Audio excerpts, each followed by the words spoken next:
Let's just start with some night tremors. Today on A Court of Mist and Fury, what's up everybody? I'm Wise, that's Hobbs, and Socks. Chapter 1 and 2. Oh, now we just got Socks. Spoilers ahead. Okay, so this book starts out with, hello, let's just have a night tremor and some PTSD thrown in your face. Okay, we're going through Feyre's nightmares. Wow, she's dreaming the last trial. She's having to kill the innocents again. Oh, hey, Toe. And instead of seeing the innocent, she sees her face and wakes up. And then the first chapter starts off with her in the bathroom throwing up, which made me wonder, they have porcelain toilets? I mean, just a serious question. Like, is it wood toilets? Do they have working plumbing? How does it work? Anyway, I digress. Back to the important stuff. And so Feyre, she's dealing with some obvious PTSD and night tremors. Tamlin is also, and they basically have like the silent agreement, which if you've been through it, it kind of makes sense. If you don't talk about it, you don't give it power, but it's also you don't really deal with it. So they're going through the stages right now, and that's really the first chapter. Second chapter, Tamlin and the Lucian and some sentries are going out hunting, because apparently even though these wards are up, some things got through. Like they found out that Lucian killed like 5 Nagas. Whoa. Cats. The night before, and didn't even tell her, Feyre, anything. So she was kind of mad about that. So they're going to go out and do it. And she begs to go out, and he's like, no, listen, just stay here. So she finally stays. And then we find out it's been about 3 months since this whole ordeal happened. Feyre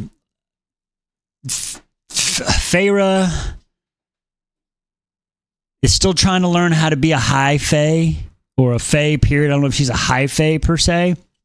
Like they kind of have that discussion at the end of this chapter, but she's not a high lady. But is she a fae? Because is she human? Because she's got a human heart. Like they brought these questions up in here, and we find out from, like, seriously, these names. Ianthe is the name, I'm assuming. Ianthe.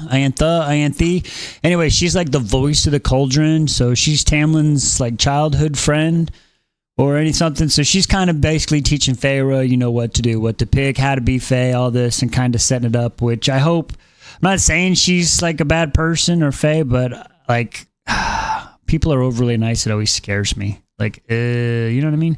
But anyway, so we sit there and go down, and Feyre is just like, she wants to go out, but she's got to learn how to be Fae, got to learn, like, there's going to be a lot of eyes on her and everything else, and she can't paint, she doesn't this, but my question is has she learned to read yet?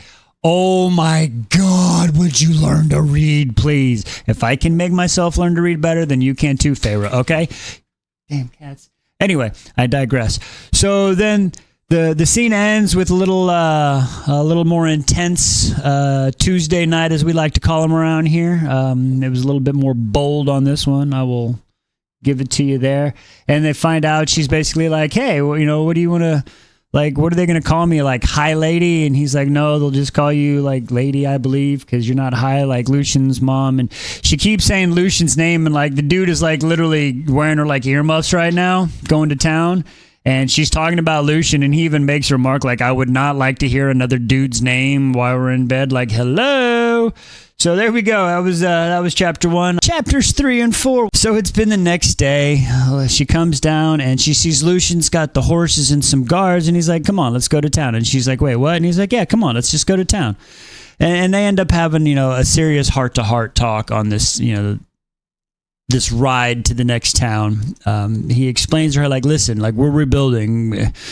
You got to just do what he says. He's just, we need rank, we need order. If he says it, just know, if he says jump, just say how high. Just like, we got to get this done. And then once it's done, we can revisit all this stuff, like after the wedding. And then we find out about the tithe or the 10th, where basically they got to come up and give 1/10 of what they earn. It's like a tax for Tamlin to take care of them, you know, to all the people. And if not, then they got 3 days. And if they don't do it, then he has to go hunt them down. So there's a lot of shit going on. And, you know, Feyre is, I'm not going to lie, I understand she's going through some shit. You got to figure it out, but other people are too. It ain't always about you. You know what you could focus on? Learning to read. Maybe if you could read, you would understand the history of what's going on and the people you're going to rule. I'm just saying. You're saying, hey, I can't figure it out. I can't. You said you can't hunt because it just makes you upset. So just go learn to read. Go learn to read. Okay, sorry. I think I've beat that dead horse into the ground. Anyway, they talk about all the parties that they're going to and these other things. And then we come up and we get the wedding. So the night before the wedding, they're at another party, and these two guys come up, Braun and Hart, and they're talking with Ianthe and Feyre, and they're just talking, I guess. Really, they don't understand. So one of them makes a comment about how she handled the Midgard worm, the Middlegard worm, the shit worm, as I like to call him. And she's like, really? You like it was a sporting event, but I mean, whatever. And then one makes a comment about her hand and the tattoo, which when I saw that, I was like, yeah, right. Yeah, Rhysand's going to show up at the most inconvenient spot. Yeah, I'm jimming you on that one. Hey, girl. Anyway, well, back again. So she ends up after that, says, screw it, I go to bed, because they, like us, as in humans, you're not supposed to spend husband and wife together the night before. Anyway, wakes up, she puts this dress on again. This dress is apparently the most gaudiest thing ever. It's embarrassing. Everybody laughs at it, but since Ianthe is this priestess and knows everything, and she says, this is what you're doing, everybody's like, all right, we ain't saying shit. So apparently this girl knows her shit. Still think something sketchy about her. But anyway, I digress. So she's walking down the aisle. Alice is like, let's go. It's go time. Go get married. And she's walking, and then she stops a few feet short, and Tamlin, goes to grab her, and she kind of takes a step back, and Ianthe's like, come, my bride, get married to your love, and things will be great. And then she kind of says like, somebody help, I don't know what to do. And then all of a sudden, boom, crack, pow, who shows up but everybody's favorite sadistic killer, Rhysand. I called it. Anyway, it's going to get interesting. Welcome to the Night Court. Okay, so Rhysand saves Feyre from basically embarrassing everybody and saying no at the wedding. People don't realize that yet, but we know because she's screaming that shit in her head. And who's got a bond to her head? None other than my main guy, Rhysand. Okay, listen, at this point, by the end of the chapter, Rhysand's a better dude. Let's get into it. So he zooms away from the fucking wedding, right?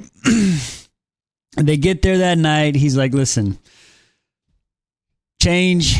There's your room. They have some small talk, this, that, and the other. It is what it is. She goes into her room and she's like, wow, this is a nice room. This place is fit for an empress, and yada, yada, yada.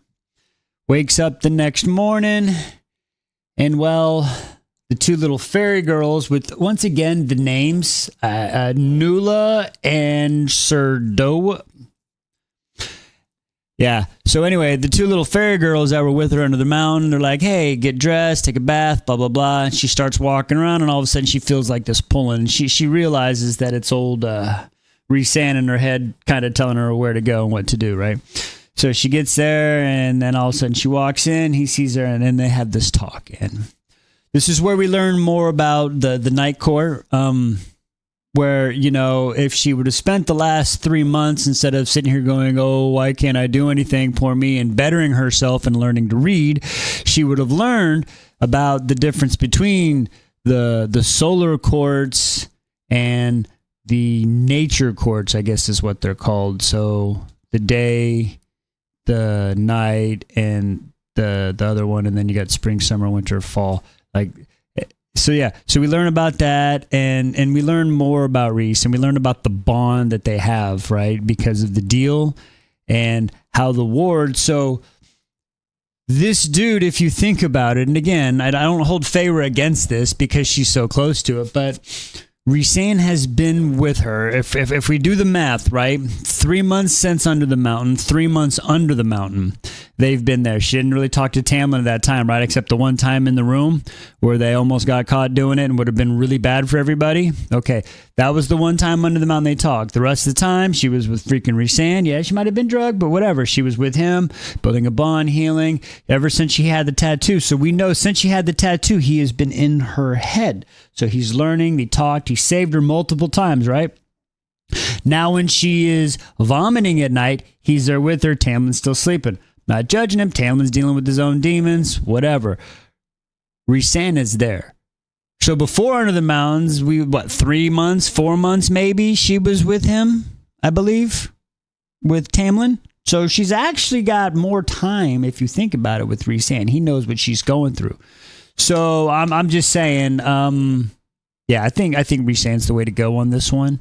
I think he's going to be there for her. Why? Because at the very end, when she's all mad and angry, like, well, what are you going to have me do here? You know what he says?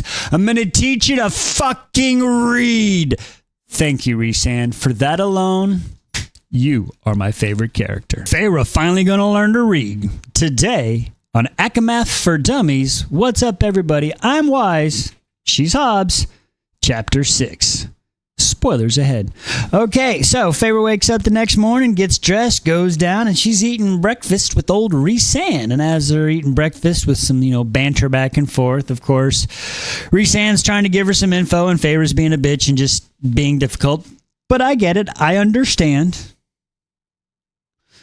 And in comes in Morrigan. I like her. She seems pretty cool. That's Rhysand's last living relative, we find out. I guess it's the cousin, and she just does what she wants. But she's interesting. She sounds pretty cool.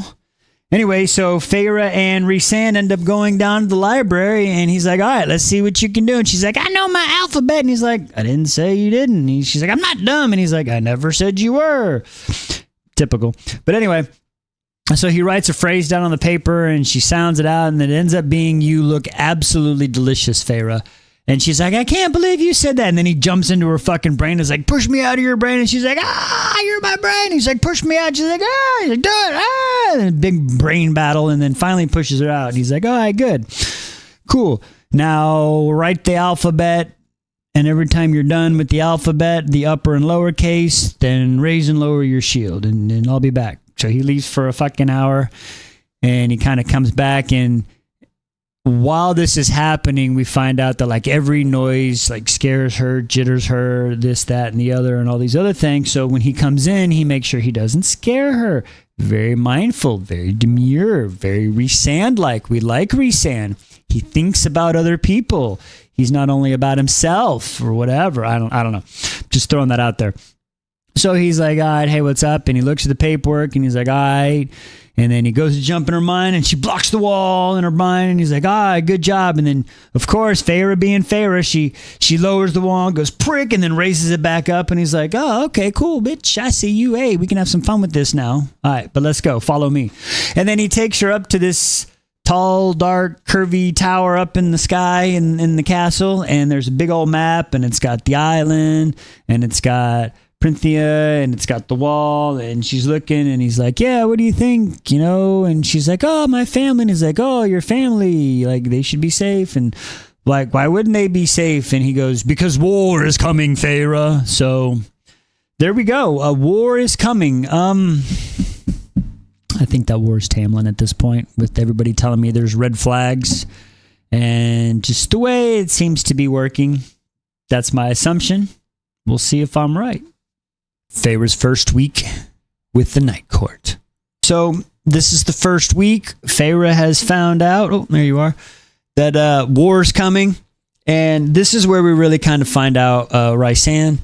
He's basically telling her what's up. Like, the king is going to do this. The king is going to go do that. Like, what's up? Are you going to be ready? Are you going to be able to protect your family? You might have some powers. Like when you bent the silverware and showed that strength and speed, like those are the first signs that, the kids are going to be like high fae. Like you could be a high lady. She's like, oh, I was told I couldn't. He's like, yeah, you can. What the fuck? Like, he is basically telling her, if you don't prepare yourself, you could face the King of Hybern to save your family, and you're going to be unprepared. So Rhysand is like, Team Feyre, let's see what you can do. Like, help us fight this war. Like, let's, I respect it.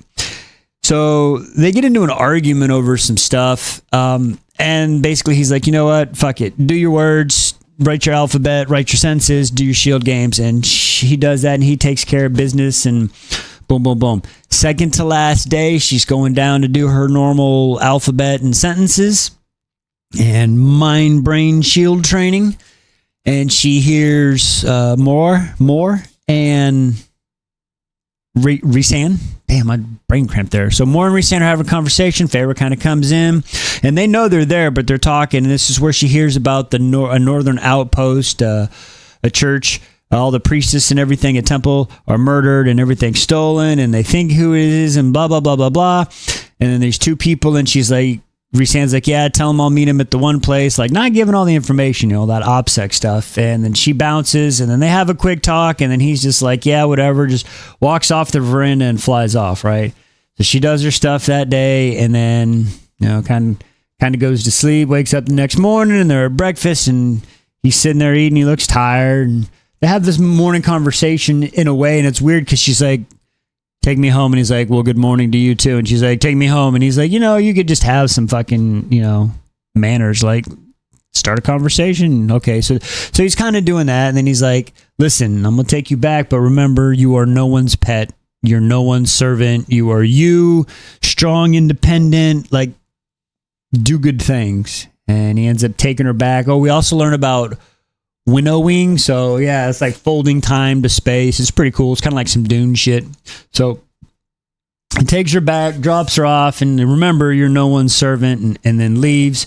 And then she walks into Tamlin's place, and Tamlin and Lucien are there, and they see her, and Tamlin comes, so Lucien and some sentries leave, and then they're about to, she's like, let's go do it, like, I need you. And he's like, no, we got to talk now. And she's like, what the fuck? And he's like, no, sit down and talk. So Lucien comes in, she straightens herself out, and all of a sudden they start interrogating her. And she's like, literally like, is this an interrogation? She's like, listen, we need to know what's up.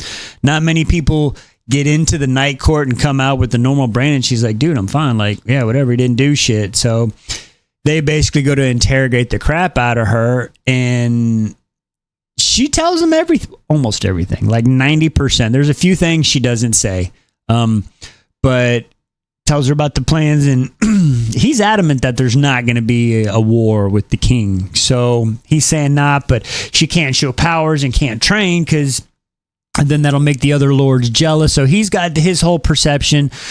Rhysand's got his whole perception, and poor little Feyre's right here it's so bad. Her future husband is saying, you have to spy on for me. And then the person that is trying to spy is the one that is trying to better her. So what the fuck? The teeth and the tantrum today on chapters 8 and... Okay, so Feyre's been back at the spring court for a little time, and it's time for the teeth. And they got her all dolled up as normal, like a little prize plaything to be flaunted off. Like one of Tamlin's little possessions. But anyway, I digress.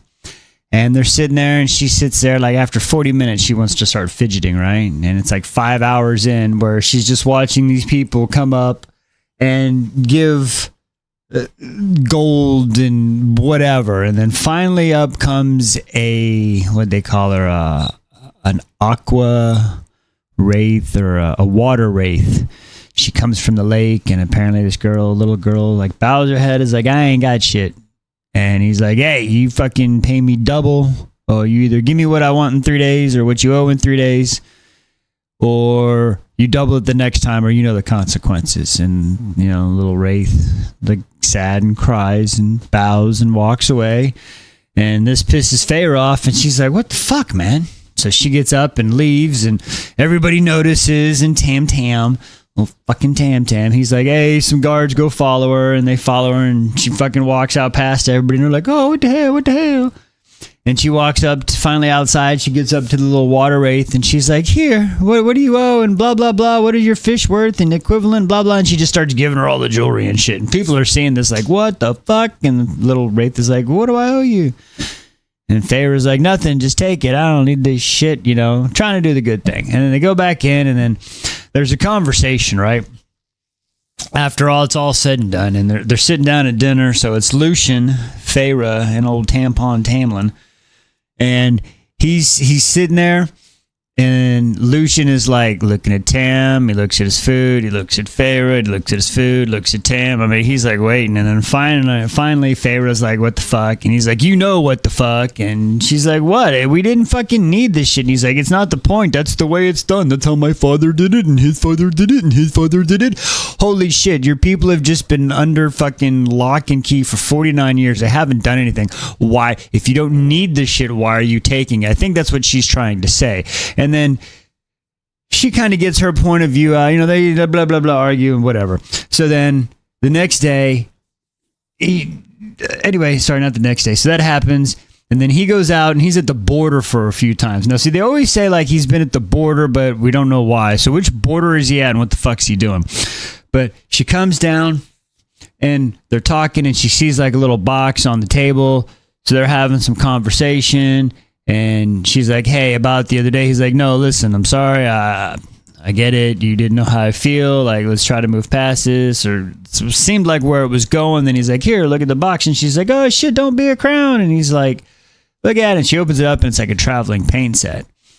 And she's like, "Yeah." He's like, "Well, you don't like it?" And then the conversation goes somewhere. And I don't remember exactly how.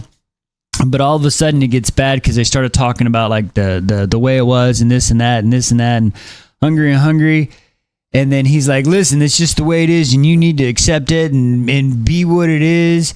And then she loses her shit and says, "Well, if that's all you're looking for is basically like, if what you're looking for is just somebody to go along with it, then maybe you should marry somebody else." Like, boom, no, bitch. Like, I don't want to do this shit.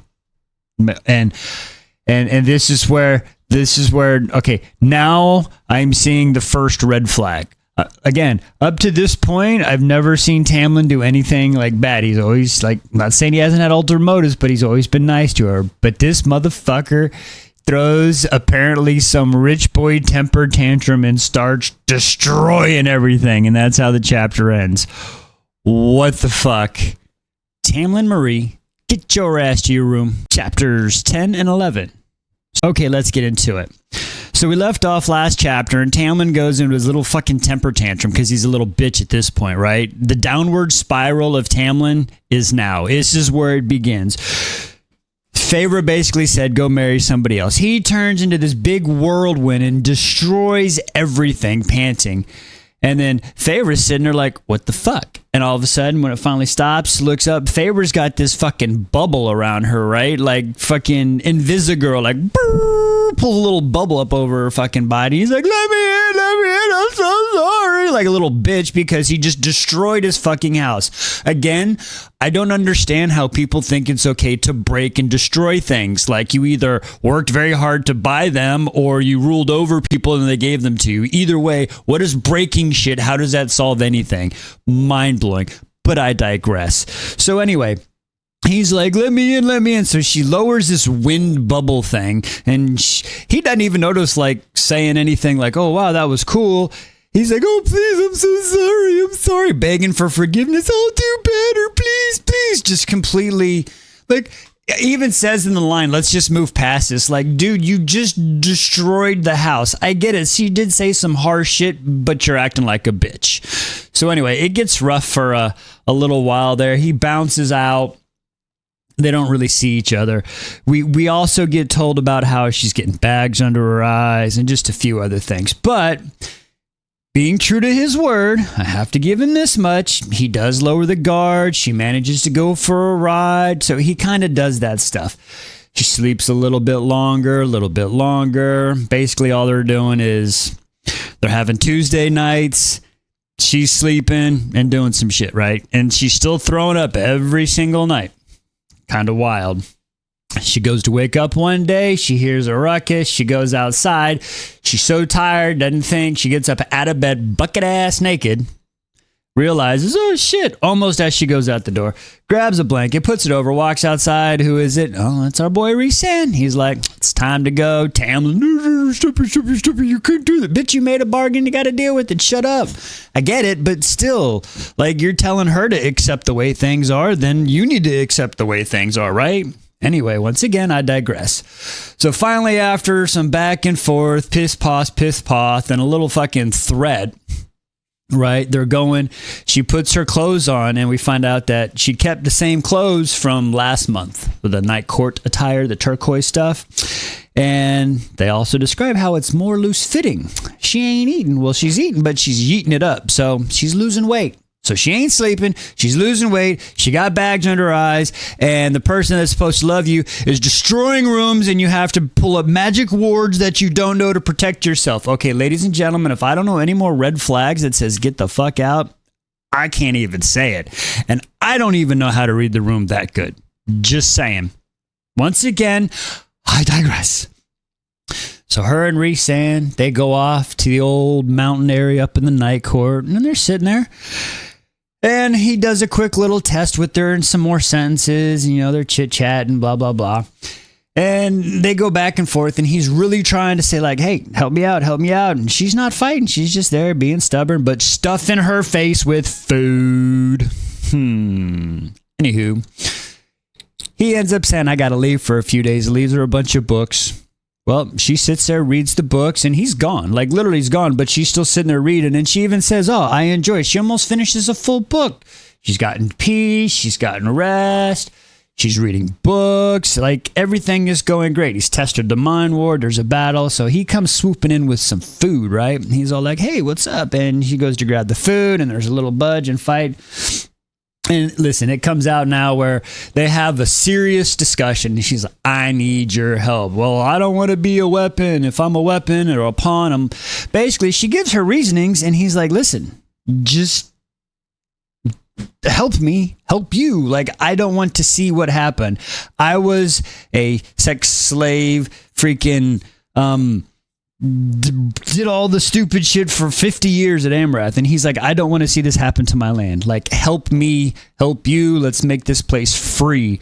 Help do this. And while they're having these conversations, we've now learned that Feyre can go in and out of the mind, right?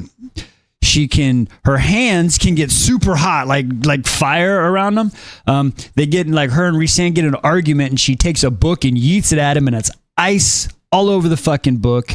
And then she's got this wind shield thing. So she's got power. So she's like literally like fucking the Highlander of the Fae. Like, there can be only one. She's got all their powers. And we sit here and see Rhysand is literally telling her, I want you to be the best you can be. I don't want to I just want to prepare you. And we got Tamlin sitting here saying, I you protect you. You can't do anything. You're just a little helpless girl in my... I mean, seriously, if you look at it, he's just trying... I don't want to get into it. I got to keep this video somewhat PG-ish. With just some bad words. Anyway, so he ends up taking her back, and when he takes her back, he's like, listen, nobody's in charge of you. They get back to the land, to the spring court, and Tamlin's sitting there, and he's like, get her, and they're starting to argue, and she's just like, whatever, Tam. So these two chapters definitely set something up. Something big is about to happen. Once again, Tamlin, you're screwing yourself here. Well, Tamlin, you just kind of fucked yourself on that one, didn't you? Chapters 12 and 13. Feyre wants to go out. Tamlin still says no. She asks again. Tamlin says no. She overhears a conversation, gets pretty mad.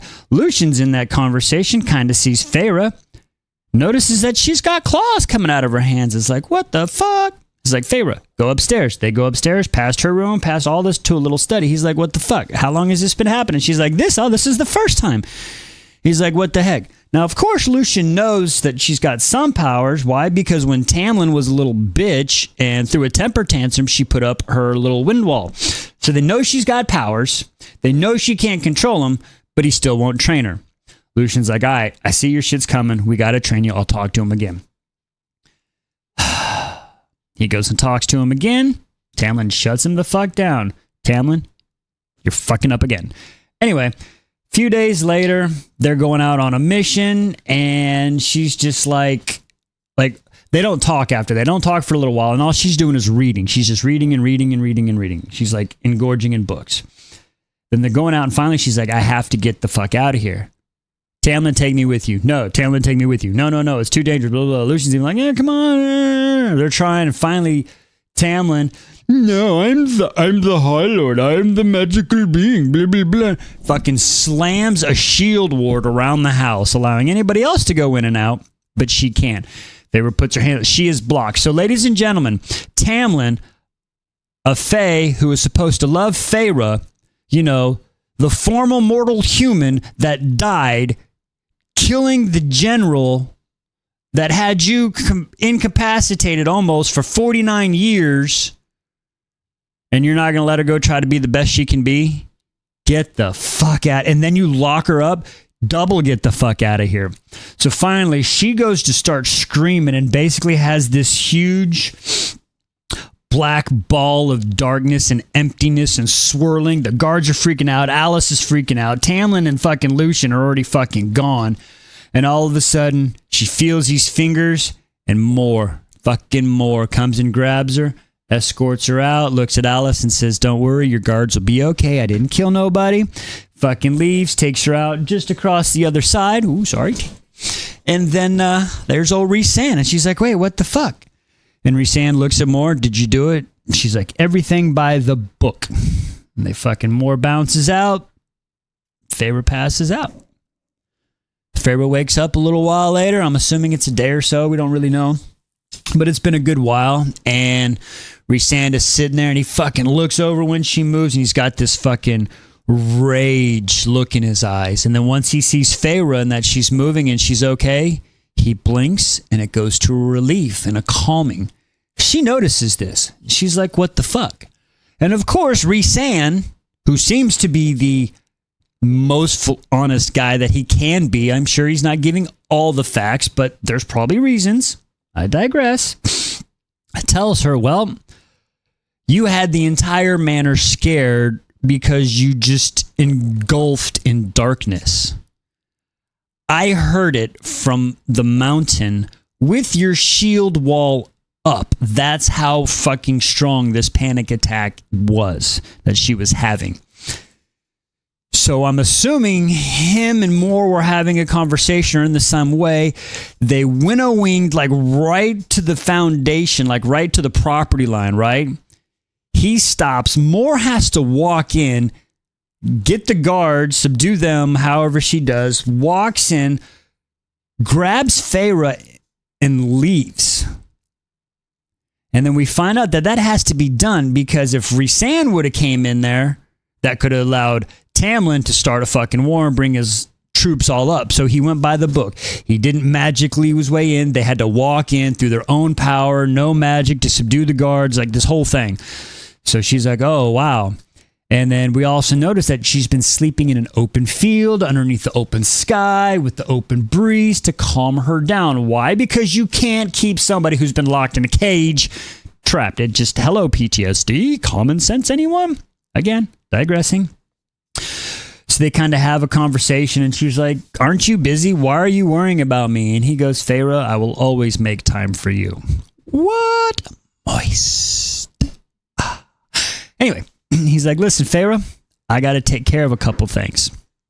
And she's like, no, take me with you. So as he's leaving, he's like, oh, brake check, kind of pills back and says, Feyre, if you come with me, you can never tell anybody. Like, I'm thinking it's one of these, I'll take you with me, but if I do, I'll have to kill you type one of things. Like, I could tell you, but I have to kill you. Like, you can't, like, this is the line. This is the line in the sand. If you cross this line, there's no going back. And I think after what Tamlin just did, she said, fuck it. She didn't cross the line. That bitch ran, set her phone up, did that whole, which way to go, ran and jumped over the fucking line faster than you can say Rhysand and her just need to get it on. Okay? So she goes with him and they go and they winnowing out and they end up in this town. I say that again, a town. Why is that crazy? Because when Amarath took over, she destroyed all the towns. This motherfucker for 49 years has been keeping a town hidden, safe, sadistic killers. I don't see how that, listen, they might be a little dark and edgy and break your brain, but are they really sadistic killers? I don't know yet. But my mind, it's truly blown. I just, fuck you, Tamlin. Rhysand's other house, chapter 14, Okay, so I guess we're starting part 2 of this book. And part 2 of this book starts out at Rhysand's other house in the city of Valeria, Valeria, something like that. So it gives us a quick description. Nice little cottage house, like ornate wood. Like it sounds very beautiful, very nice. And she's like, you know, what is this? He's like, this is my other home. And this is just like my home. Like the other home is the business home. This is my home. It's for me and more.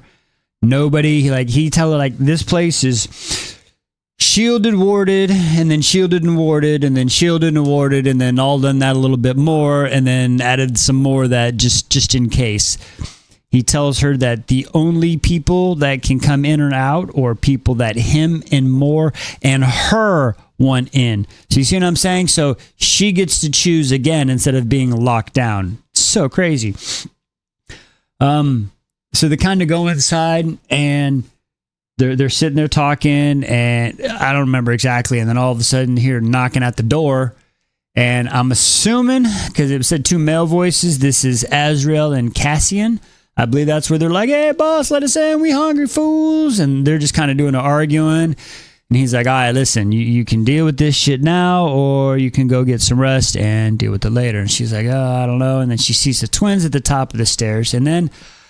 This is where I get a little confused, and I'll go back and read it, but if you can help me out. I believe they said they heard another female voice, but that was the same time she was going up or down the stairs, and they said there was Moore's room, so I don't know if this group that we find out from the twins that are helping Feyre, this is Rhysand's inner circle. So... it's either 4 or 5 people. It's Rhysand, Moore, Azrael, Cassian, and there might be another person, female voice, because when it said a female voice, I wasn't sure if it was outside or if that was Moore inside her room, because Moore lives in the house. So I don't know exactly where it falls. So it's either 4 or 5 people that are Rhysand's inner circle. And so they take her to a room, and she's basically getting ready, and they're starting to put her in some comfy clothes. And she's like, you know, what is this place? And like, a town. And they're like, listen. She's like, how is it here? And they're like, listen, that's not our story to tell. And she's like, fucking tell me. And they're like, listen, the boss loved his people even before he was a High Lord. So we don't really want to tell the story because it's not ours to tell. We don't want to say anything wrong or misinterpret or say anything because it's his story. And she's like, oh, fuck, that sucks, but I bet respect it. So she's like, all right. So she gets into bed and she tucks in and gets all comfy, and they close the drapes and it's all dark, and she's like, fuck that, open them up. And they're like, ooh, sorry. And they kind of nod and they open them up, and then she looks out in the garden and here's the fire, and then she falls into a deep, deep sleep. And that's where the chapter ends. Now, things I've noticed here are Rhysand has guarded this city. He did it before he was the High Lord. He has told Feyre that she doesn't have to stay to the house, but it's a safe place because no one can come in unless she wants them to. And that includes the city, and nobody will fuck with it. Like, full freedom with safety, whereas old fucking Fabio Douche Canoe was like, do as I say and fucking stay here. So, yeah, I have to say, fuck Tamlin. I am definitely team Rhysand all the way. All right. Wow. Can't believe that changed so quick. Welcome to Valaris. Chapter 15. Okay. Wow. So Feyre wakes up after her 4-hour nap. It's a good one. Oh, later, girl. Gets dressed, goes downstairs, and the inner circle just left. So her and Rhysand basically do a tour of the city, and it is beautiful. I can't even describe it, but wow, 4 different parts, mountain peaks, rivers, everything. There's all the shops. It's just beautiful. It is so beautiful the way they described it. And as they're walking, they're talking. So she gets mad at first, and she's like, how is this place safe? And she's like, look, these people, don't blame them. They're blameless, okay? They've been here 5,000 years. They've been hidden. This was before that, so don't be mad at them, because they're not even looking at Rhysand, or they're like, hey, what's going on, Rhysand? Like, they don't understand the rest of the world. They are just living their life. It's crazy. So they're doing all this, and he's like, listen, you just got to understand, I've been protecting these people. It's wards upon wards. It's wild. They're looking at some shops, and they get to this area, the artist district. I don't remember, like Rainbow something or like that. And she's like, oh, I can't do that right now. He's like, okay, another day. So they start to walk back, and then they're talking. Wards are going up and down, and he's like, listen, we're going to go up here, and we're going to have dinner in the world of wind, the window, the mountain of the wind, house of wind, in the house of wind. And he's like, listen, I want you to meet my inner circle, talk to them, see if you can work with them, see if you agree with what they're doing, and you can make that choice. If not, we'll find something else for you to do. Like, he's giving her all the options, and it's crazy. So they go back, gets dressed, gets put on this beautiful blue dress, and they're getting ready to go up there. And he's like, so listen, you can't winnowing up there, so you either got to fly or take these steps. It's like 10,000. And he's like, I really don't want to take the steps. And it's crazy. So he ends up saying, like, listen, this is how it's going to happen. She gives excuses, my hair, whatever. Anyway, he ends up taking her up to the top. They get there, and she's just like, wow. And then they kind of turn around, and they have a quick conversation as she's looking at Valaris, and he's like, so tell me something. And she's like, no. And he's like, okay. So he actually tells her like 3 things. So then she finally lets out, and she starts just like spewing. He's like, wow, that's 5. So I owe you 2. But all of a sudden 2 guys show up, which is Azrael and Cass. So things I left out that I'm going to pick up now that I thought were really important, and that's why I've sent them to the end. Apparently there is a person named Amren, Amren, and this person intrigued me because apparently this is Rhysand's second in command, and this person is so badass that while finding out how badass this person, and we find out that Rhysand is the most powerful High Lord in history. And he's only interrupted fucking Amren 1 time in a century. So that just explains, wow. So I am intrigued about this mofo right here. That really intrigues me. I'm intrigued to see Azrael and Cassian. And another thing we find out is Rhysand talked about flying. He used to do it as a kid, and his mom would yell at him and then would come fly with him all night long, and then found out his mom was dead, and there was a strong connection there. And then we also find out that her teleporting into like Lucian's brain and his brain, like not everybody can do that. That's a him thing. Like a few people at Diamond or something like that, only they can do that. So like you really got to pay attention. But then I bring that up because as they were talking, she slid into his brain with his wards up. So we find out that since he brought her alive and gave her the power, that maybe his brain wards think she is him sometimes, and that's how they be sliding through, right? But at one point, she sees herself through his eyes, and she notices her eyes are dull, dark bags, bony, just like really sunk in, and like she is, it gets her thinking. So she, that's, and the reason I bring that up is because that led into the things that she said when she was talking to Rhysand on the veranda, and he was like, tell me 3 things. She was like, maybe I was foolish to fall in love with Tamlin. Maybe he loved the old person that I was and can't love the new me because of how I am, and just kind of had a come to Odin time and just realized what was fucking going on. So that was a deep chapter. Dinner in the House of Wind with the Isle of Misfit, chapter 16. Let's get into it. Okay, so Feyre is on her way. Well, she's there to have dinner with Rhysand's inner circle. And what we found out, this group consists of what I like to call Bebop and Rocksteady, or Azrael and Cassian, Moore, Amren, and Rhysand. So we come up and listen, I might have been wrong on how they all acted, okay? But I'm still going with Bebop and Rocksteady as in Cass, because they are just one of a kind. They're cool. As is a spy master shadow thingy. Pretty sounds badass. Cassian is a big brute in charge of the war. They got these siphon jewel things, and they have extreme killing power. They're both the most powerful Ilian warriors ever. Mind-blowing. Came from very traumatic backgrounds. I'm not really going to get into that. This whole inner circle is bonded through traumatic backgrounds. We find out more comes from the Court of Nightmares, which we have found out through the stories that when Rhysand took over, basically all the people in the Night Court broke up into 3 groups.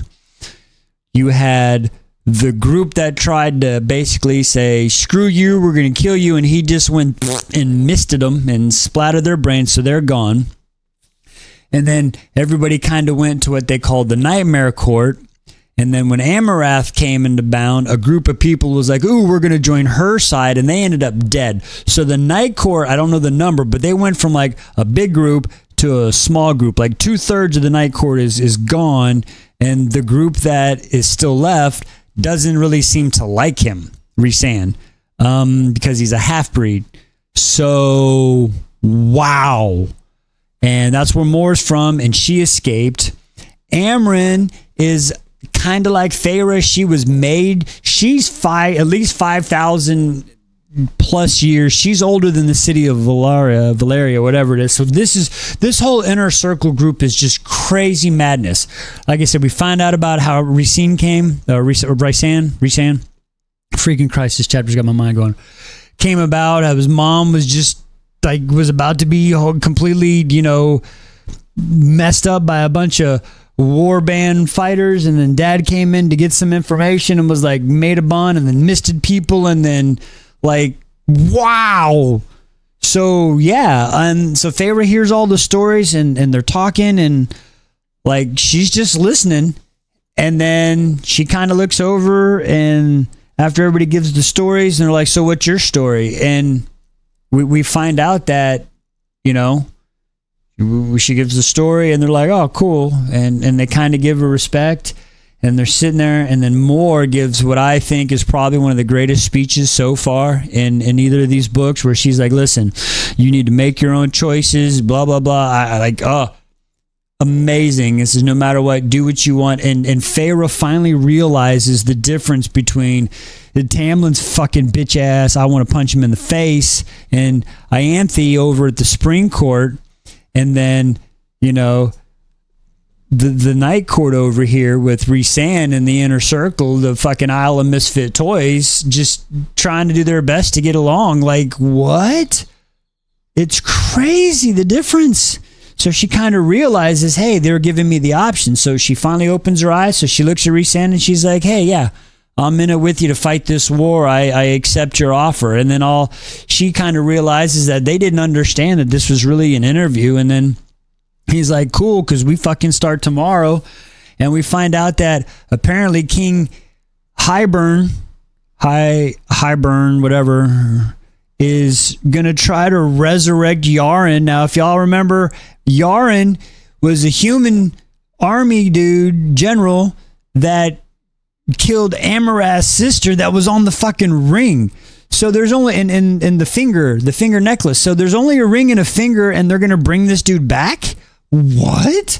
But I get it, because if the soul is still there, right, you could possibly bring it back. So, but then they're like, well, they got to get the power of the 7, all the 7 high courts. And I mean, we're gonna kill you if you don't. I guess they could oh shit. So they got to go find this dude called the Bone Carver. Now the Bone Carver kind of scared the fuck out of everybody, and they were like, hey, it would be best for Armin to go, the most strongerest one, because also strongerest, that's not a word, but I love it. Rhysand is up here, Amren is up here. She's 5,000 years older than him, and she's like, I ain't going into the prison, motherfucker. And finally they're like, shit, what the fuck?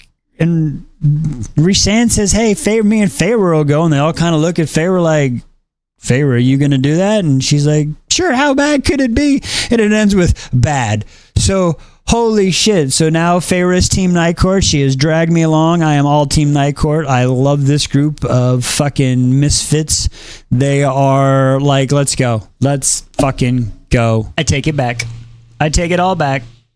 Yep, I take it. Chapter 17. Okay, so Feyre just met with the inner circle, had dinner, said, hey, I'm working out. Let's go. Let's do this. So they're flying down, her and Rhysand are flying back down to Valairs, and she describes like going down. She likes ascending better. Yeah, I guess it's like a roller coaster when you go down, your guts kind of come up. So she didn't like that feeling. But as they're landing, they have a conversation about everything that Rhysand actually had to do to protect it. Everything. Okay? How he sacrificed the people, how he webbed brains together, he warded and shielded, how he became Amarath's whore to protect these people. And there's a saying, somehow it was underlined in the book. I don't know. I'm looking at you, wife. Twisted little less. I don't remember the exact words, but basically it came down to the assumption of is I don't give two fucking shits about any flying fuck as long as the people I love are taken care of. Fuck off. That was basically in my version of what he said, but he was much more elegant. So yeah, wow. Fucking respect. So anyway, she goes to bed that night, and guess what happens? Nightmare. She's freaking out, goes rushing into the bathroom, and guess who shows up? Roll Rhysand. Grabs her hair, holding a bag. It's telling her to breathe. It's going to be okay. Gets her through it. Starts walking her through it, like comforting her. Unlike anybody else, it just made her deal with it on her own shit. Except she's got powers. Her hands have been on fire. She's got ash in her mouth. She's a fucking mess, right? Pukes in the toilet. We did find out that the toilets are porcelain, and I'm guessing they flush. So I'm guessing they just got regular fucking plumbing. I guess they got Fey plumbers, y'all. Fucking next D&D character is a Fey plumber. I'm just saying. I digress. So she passes out next to the toilet and then wakes up in a bed, fully clothed, new sheets, nice and comfort. Anyway, so it's time to go to the prison. So they're having this conversation. He's writing a letter to the autumn court, or the summer court, and we find out the autumn court is where the flames come from. So he's writing a letter saying he's trying to increase diplomatic immunities. So that happens, and then they winnowing out, and they go to this island, and she sees this big old rock, and she's like, where's the prison? She's like, the rock is the prison. And she's like, I got to go back inside a mountain. And he's like, it'll be okay. Trust me. And she's like, no. And he's like, well, listen, we got to walk. We got to go the long way. It's how it works. Can't winnowing in, and we can't fucking fly in. So let's go. And they're like, okay. And she goes take a step, and she can't move. And she goes take another step, and she can't move. So basically her fight or flight has gone to straight fucking freeze. And she's like, I fucking can't. And he's like, all right, cool. And he grabs her, and they just fucking leave. And that's all it is with him. You can't do it, no problem. Team Sadistic Killers on 3. 1, 2, 3, Sadistic Killers! The Bone Carver, Chapter 18. Okay, let's just get into it. Feyre couldn't see the Bone Carver because she couldn't get into the prison the day before. Goes back home, goes to sleep. Amarin wakes her up, says, hey, see this amulet thingy? It got me out of the prison. It'll get you through there, but you're going to give a fuck back to me, bitch. Like, okay, wow. Wakes up, goes to breakfast the next day. They end up getting to the prison area, and they started walking and climbing. And as they're climbing and walking, freaking Rhysand is like just staring at Feyre and at the amulet, and she's finally like, what the fuck? And he's like, did she give that to you? And he's like, yeah. He's like, man, she give it back.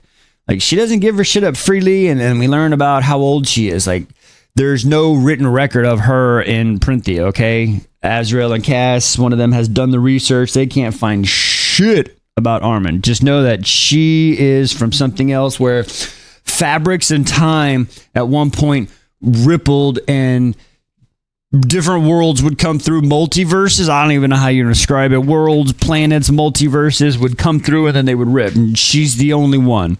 Okay, so she was in the prison, and then she somehow got out. So they do that, have that conversation on the way up to prison. And then when they get into the thing, they're climbing all the way down. And it's just dark, and it's fucking scary as hell. Shadows and creatures and like, hello, Clarice. That's what I'm picturing, right? Some fucking Hannibal Lecter shit. Fava beans, you know, a little bit of Chianti or some shit. I don't know. Anyway, so they get down there, and she's like, hey, is this at the bottom? And you're like, nah, bitch, we got to go past the bottom. So they finally get there. And again, there's conversations about, hey, who's in charge of this? Oh, Rhysand's in charge of this. Have you ever sentenced anybody? Yes. I take this shit very seriously. Nobody ever gets out. Blah, blah, blah, blah, blah, blah, blah, blah, blah, blah, blah. I mean, there's a lot of shit. So again, we find out so much shit about Rhysand. It's just fucking wild. Like, again, the brainwaves to keep everybody safe. He had to become Amaras whore. Again, mind-blowing. So they get down there. He opens the gate. Bone carver comes in. He throws the bone. Says, this is the bone of the Mittengard worm. Or this is the bone that Feyre used to kill the Mittengard worm. And like, oh, yeah. So they have these conversations, and they're talking. And the bone carver starts asking questions. And Feyre goes, question for a question. And he's like, I always liked you, talking to Rhysand because he's kind of like slick and stuff. So fucker starts out like, what happened when you died? And she's like, okay. And one thing she found out is Rhysand told her, never lie, tell the truth. Are you scared? Oh, she goes, yeah, I'm fucking scared. He's like, oh, okay. So anyway, but what happens when you die? And she's talking about this. Oh, it was black. It was nothing. I heard the crack. I looked out. I wanted to run into nothing, but then I saw this string, this bond, and that was Rhysand's bond. And then I realized I wanted to live, so I grabbed for it. And he's like, oh, and he's like, blah, blah, blah, blah, blah, blah. And then they ask him a question about the cauldron. He's like, oh, the cauldron was hidden under a lake. And they're like, and Rhysand goes. And he's like, but, you know, and another question. We find out it's not there anymore. Then it was actually found. And then the cauldron had the 3 legs knocked off to try to weaken the power. And the legs were sent to different temples. Those temples have now being raided. Who's the only one that can raid them? That's King Hybern. Hello, war's coming closer. If they get the feet on the cauldron, it'll be full power and could possibly resurrect people. Yaren, Jurian, whatever the fuck his name is. And then if he can do that, and see the reason he needs to do that, I believe, is because... So not only do they have to get the cauldron, but then there's a book. And the book was ripped into 2. And one half went to the Fae and one half went to the humans. Now the Fae did their fucking thing with it, blah, blah, blah. Now the humans, of course, how we do some shit, you know, we take our book, we put it on display, we put it all this stuff. But there's also this rule, and it's a really cool rule. They're like, nobody can get the book. No magic, no winnowing. The book has to be given freely by the human queens that own this. So the human queens would have to literally give this book to the Fae for them to work, right? But then also, this is where we learn about the whole phrase, like things or like items, like things that are alike or drawn together. Okay, so the thing is the book has to be put together. So they have to get the Fae book, the human side of the book. They have to put them together, but then something that has been remade or made is the only able to read it. So either it's fucking... So now, from what I understand, it's either Feyre somehow gets this fucking book, both halves puts it together and reads the words to diffuse the power of the cauldron, or King Hybern's gonna fucking resurrect Yaren, because then he is someone or thing that is made, gets the book, and then gets the cauldron, and then can pull down the wall. So that's where we are. That is so crazy right now. So they find out that stuff all from the bone carver, and they start to leave. And then the crazy part is Rhysand was like, so what did you see? And Feyre was like, oh, I saw like an 8-year-old little boy. What'd you see? And he's like, oh, I saw Yaren. Yeah, the bone carver, so he can be like, show up as 2 different things at one time to 2 different people. It's so crazy. The Plan and the Weaver, chapters 19 through 21. Okay, so they got back from the bone carver, and listen, they're sitting there inside the House of Wind, and they basically go through what happened, what they've learned, and everything's going on, and they basically have come up with the plan. And the plan is they're going to test Feyre with the Weaver to see if she can track things, and then they're going to use Feyre to get the book from the Earth, the human queen, and then they're going to use Feyre to track the cauldron and use the book to read and break it all down. That's the plan. So So like they're telling her, we need you to do these 3 things. Are you up for it? And she's like, yeah. So that's where we go. And then it goes to where it's the next day, and Rhysand is helping Feyre get all dressed, and he's like putting her shoulder pads on, her knee pads and daggers, and basically explaining, what to do. When you go in there, don't touch shit except the item that you're trying to find, and then get out of there as quick as he's down on his knees. And when she sees that, she has a flashback to when he was making Tamlin get on her knees. Like, it was pretty hot. And he's like, Feyre, you're my salvation. And I'm like, oh my God, if that is not the line now, that is like the Jerry Maguire line, like, you complete me. That's the new one. That's the new you complete me. You are my salvation. So anyway, so they teleport to basically the center of Printhia, like the eastern side of it. And the only law is here is the biggest and the baddest is in charge, and that's what's up. And that's the Weaver. So he like literally says, so go in there, get the shit and get out.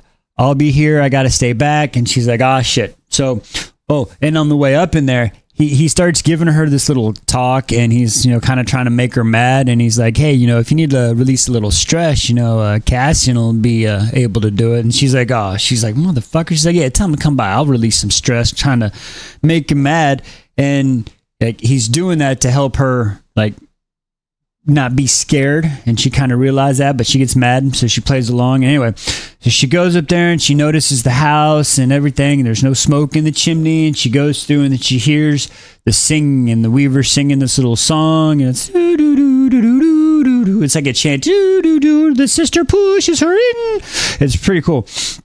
And then so she sneaks in, and then she sees the Weaver on the weaving well, and then like there's spools of things, and it's like people's hair and bone. Is really weird. And then she's looking and she turns around, and on a shelf she sees this ring that's twisted and has a sapphire on it, and she feels it. So she's like, so she goes and then she grabs it, and then all of a sudden the Weaver fucking stops. I'm like, wait, if that's the right object, oh shit, she grabbed the wrong object. But apparently it's the right fucking object. I don't know.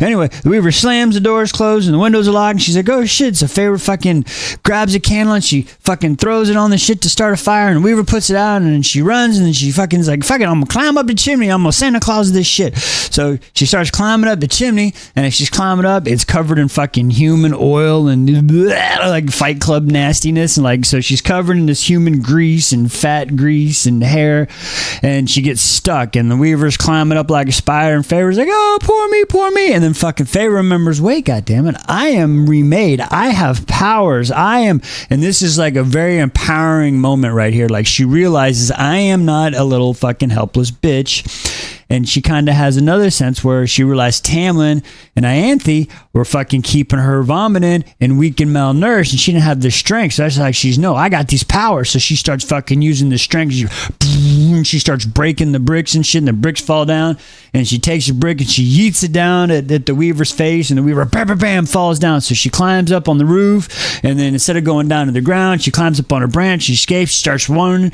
and then the Weaver comes out, and the fucking Weaver's chasing her, and she's fucking running. Oh shit! And then all of a sudden she sees Rhysand just chilling up on her branch, swinging a sword, and all of a sudden he's like, oh shit, what did you do? And she's like, she coming after me, bitch. And he grabs her, and they winnow out of the way, and just boof. And then it's right above. They take her to the House of Wind, and then he kind of like does this little like swoop fly-in thing. It's really cool, like just swoops in, and they kind of land down, and then I think it's Az and Amryn are there, and Feyre ends up yeeting her guts up, and it's cleaned up right away. And they're like, what happened? So she explains. She's like, well, I grabbed the fucking ring, and all of a sudden she chased me, and she's like, is this his ring? He's like, yeah, it's my mom's ring. And what the fuck? So we know it's the right object, so we figured out, okay, yep, this is what we're gonna do.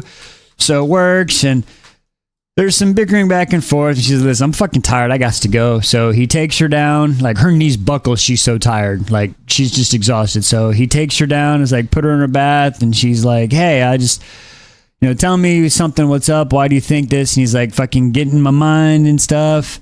And so she goes inside his mind, and she can't do it because she's so tired. So he's like, I got you on this one since you're tired. So he sees it down, and she sees the time when Ianthe is laying in his bed and trying to like just seduce this dude, like, oh, you and me together could make babies that would rule. And he's like, you basically want me to make your kids to rule? Like, what? Get the fuck out of here.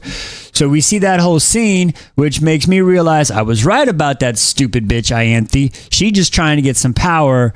So she was with Rhysand, so now she's with Tamlin. And she thinks Tamlin's going to be the one of power because she even said it. So again, fuck Tamlin, fuck Ianthe. Y'all ain't even in top 10 anymore. I don't even know if I have top 10 full 10 characters, but y'all ain't even on a list, you little bastards.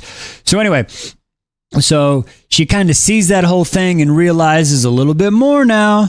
And then she's tired. She's about to say something. And then Rhysand just poofs out of there. She gets in the bath. And then she goes to sleep. And that's where we end. A Trip to the Mortal Realm. Chapters 22, 23, and 24. Okay, so we're waking up, and the plan for today is they're going to take a trip to the Mortal Realm. So while Feyre is getting dressed, Mor comes in, and they're having a conversation, and this is where we learn more about Mor's past. We learn that, when she was under the mountain in the Court of Nightmares, she had lots of power, and then, her family was hopefully, when she started bleeding and became a woman, everybody was like, ooh, we want her. And her parents were going to sell her off quickly. And she was fighting to get out. And Cassian, I believe, somehow escapes. But that is a story for another time, they tell us. We notice there's a lot of that going on. But I digress. Let's get back into it. So anyway, she gets dressed. They go downstairs. And it explains how they winnowing to the new mortal realm. So it ends up being Feyre, Rhysand, Cassian, and Az, if I remember correctly. They're the ones that go in. Yeah, they're the ones that go there. So they go to the mortal realm, and they're sitting there, and they winnowing in, and they kind of hide, and they go knock on the door, and Miss Larnette opens the door, and she kind of notices Feyre, but she notices Feyre ain't Feyre, right? So she's like, and then Elaine's there, so they come in, they have a conversation, and Feyre's like, listen, just send everybody home, please. So they sent everybody home, and then she's like, listen, come talk to my peeps. So they're like, all right, so they set up dinner, and then they walk in and have dinner. Now, remember, this is very hard, because Feyre was human, and now she's not. We find out Elaine is set to be off to married, but the father-in-law is he wants to kill all the Fae. He's got a big old castle that seems more like a prison, and the way Feyre described it, it was like, Tamlin kept me in a prison, but it was nice, and that's so they kind of compared that. And we see some of the banter back and forth between Cassian and Nesta, and wow, Cassian let Nesta have it. It was like, listen, your younger sister went out and took care of you and did all that shit. And then she came to our land, risked her life to save us, wasn't given a choice and brought back to life, and now she is here fighting to save you, and you're giving her fucking attitude. And you can see Cassian ain't got, he is pissed. But anyway, so they go through dinner, and they're like, okay, yeah, we're gonna help. So they spend the night, whatever they're doing, and they're writing the letters to the queens to see if they can get the queens there. And then after they finally get the letter, everybody goes off to their rooms, and they're going to bed. And then we're sitting in the room with Rhysand and Feyre, and Feyre's like, shit, I ain't got no damn clothes. And Rhysand's like, poof, I didn't know what you wanted, so I brought you some stuff. And she's like, fucking asshole. Like, dude, he brought you clothes. There was some sexy stuff there. Don't get it twisted. Maybe that's why. But she was like, hey, there's only one bed. And he goes, poof, and he pulls the bed up, and he puts it by the door. So she goes and changes, and he's laying down. And then she gets in the bed, and she's like, oh, thanks for warming up the bed. And he goes, man, all those years, Amrath never said that once. And they haven't, there's this conversation, and it's pretty funny, and they're talking about how they think it went. And they both think if Cassian and Nestor got into a fight that Nestor would win. So that's where we end. That was a pretty good 3 chapters. It's time to do some training. Chapters 25 through 28. Okay, so they've been through dinner. It's the next morning. Rhysand and Feyre in the woods. He's like, we're going to do some training. So they get into a conversation. He opens up a map after she's like, why don't you trust me, blah, blah, blah. And he actually sees, Valaris and all these other spots on the map where the first time when she was there, he didn't see it. So I'm like, all right. So it goes down. He's like, all right, do your little thing. I want you to light this candle and then douse it with water and then dry the wick all with your magic. And she's like, get the fuck out of here. And he's like, all right, fine, bet. So he leaves. So she's trying and can't do it. She takes a little break, open a little bag, and then her and Rhysand start using magic to pass a note back and forth. And during that time, boom, she gets attacked. It's the fucking Adder, the dude that fucking bounced with Amarantha. He used to fuck with her.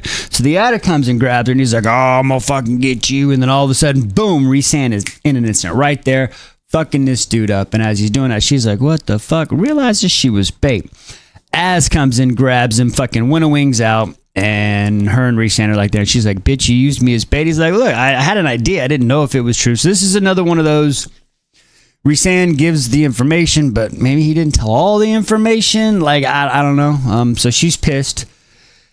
And rightfully so. Don't get it twisted. Rightfully so. So he's like, yes, use that. Here, try to catch me. And she ends up winnowing. And that was pretty cool. Not very far, like a couple feet. So, but she did it. And then she's like, what the fuck? And then they're like, let's get out of here. So they go back.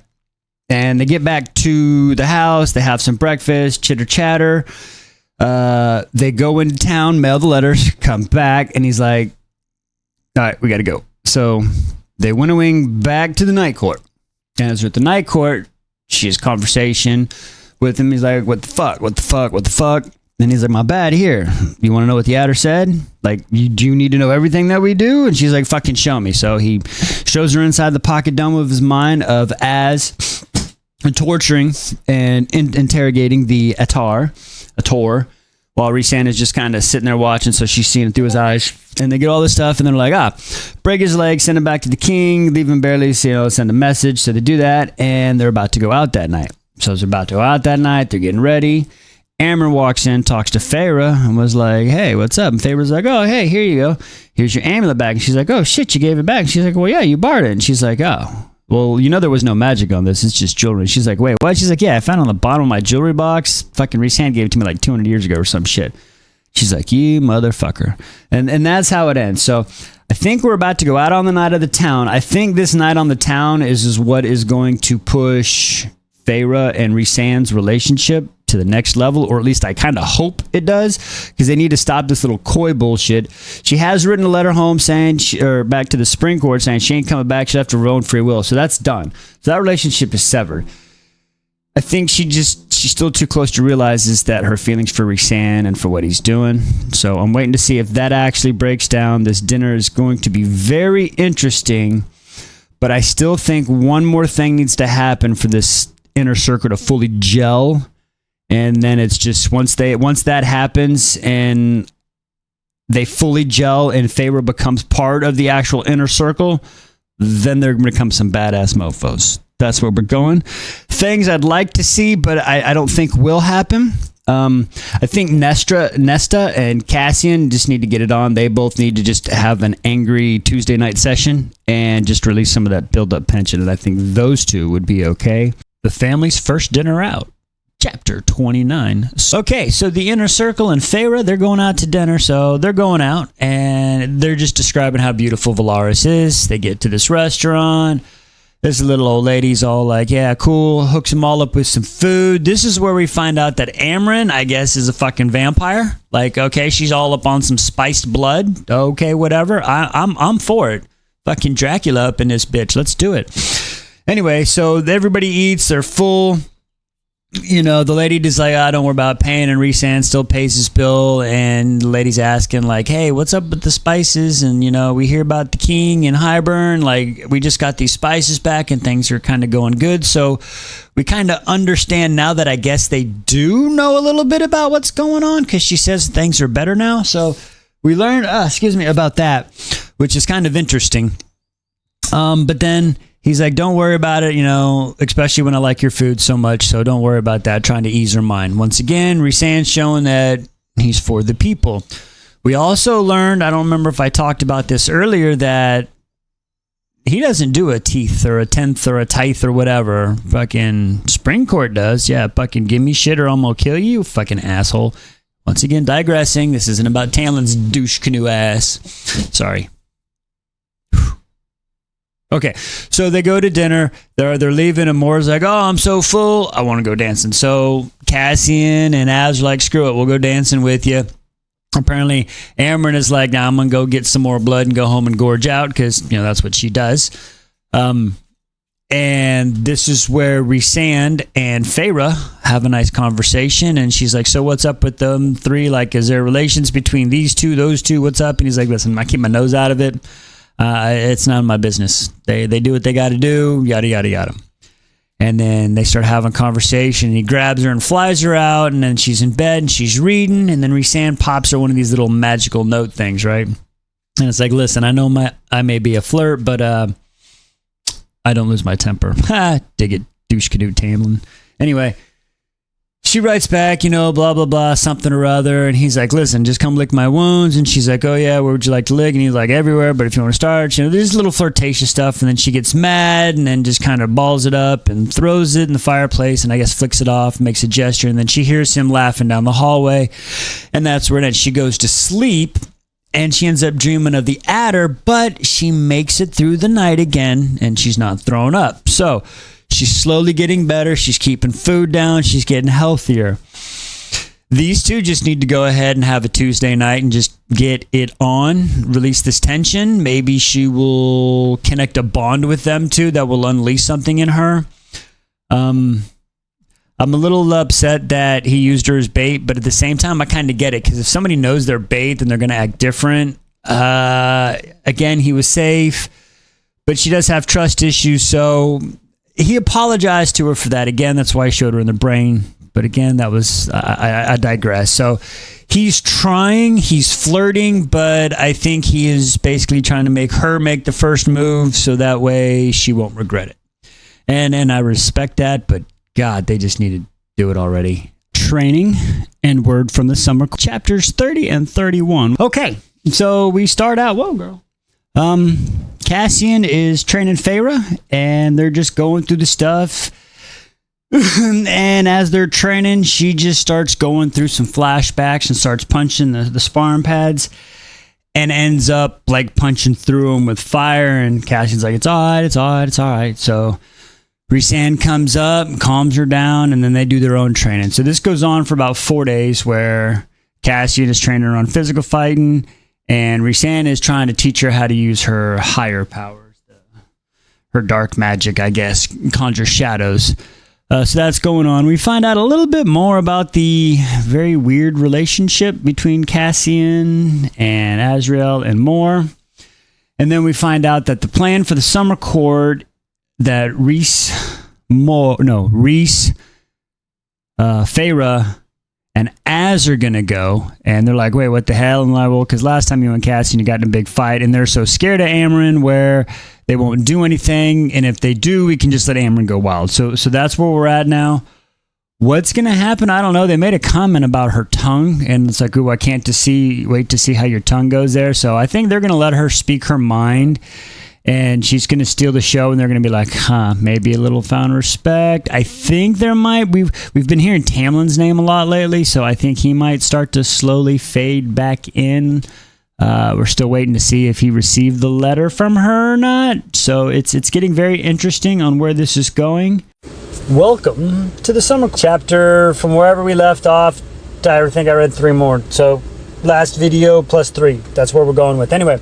So Amren, Feyre, and Rhysand show up to the summer court. We meet Tarquin. He sounds super cool, like real dark skin with this greeny sea foam colored hair. Looks super cool. I can picture it. Super cool. Awesome. Sounds really cool. Has a good head on his shoulders, it seems like. I know a part when they're talking, it comes up. They're talking about his cousin, I guess. They call her the Princess Caracid. I call her Credenza right now, but Chrysidina, whatever her name is, y'all can put it down in the comments. Anyway, so she makes a comment about how if Tamlin calls coming, calls that like they got us give her because that's the law. And I'm sitting here going, wait a second, like she's no longer Tamlin's bride. She's like because they never got married. Now I know she agreed to marry him, but at the same time, like she was never his, because she only came across the wall under false pretense that was part of the treaty, but that was never the case. So there is no law binding her. That's what I don't understand. But then Rhysand, like the last page of the chapter, was a whole page where Tarquin was like, hey, you know, Credenza gave a lot for her people, and Rhysand goes from like, you know, chilling bored to like this, let me explain something. Look what Feyre gave to everybody. So you could be sitting here with some people, and don't ever question that shit again. And then Tarquin's like, is that you know, that sounds like a threat. And Rhysand's like snaps his fucking lobster in half. It goes, oh no, that's an absolute fucking threat. Don't you ever fucking downplay what this woman did. So again, you see that there. And then there's some playful banter going back and forth with those two during the night. And then the next day or that night they're at a dinner, and Rhysand is being flirty with Cresanda, whatever the fuck her name is, while Feyre's being flirty with Tarquin. And I'm telling you, it's eating both of these two up. Like, geez, these two, the sexual tension between Feyre and Rhysand is just ridiculous. Like, just get it on. Like, for real. I don't even know what to say.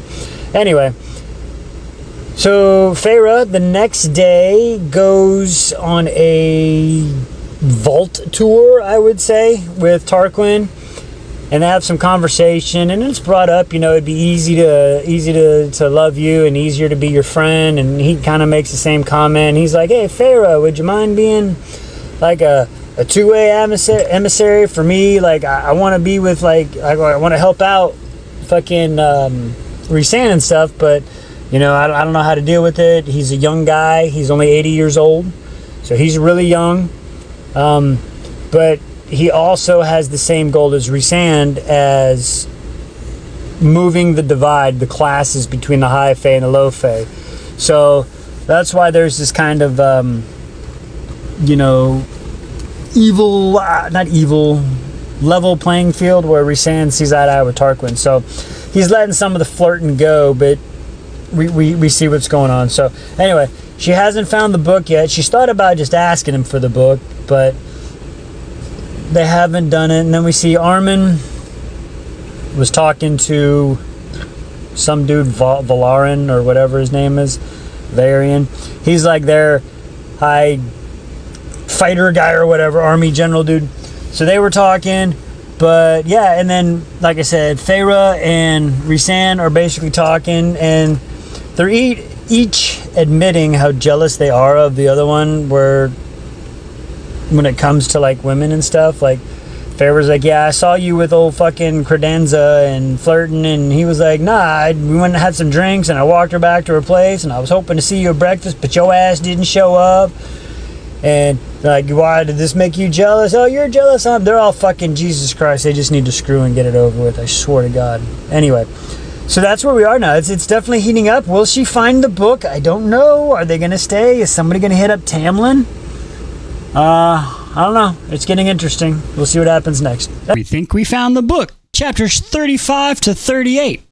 So they're at night. They're talking. They've been looking for the book. Can't find it.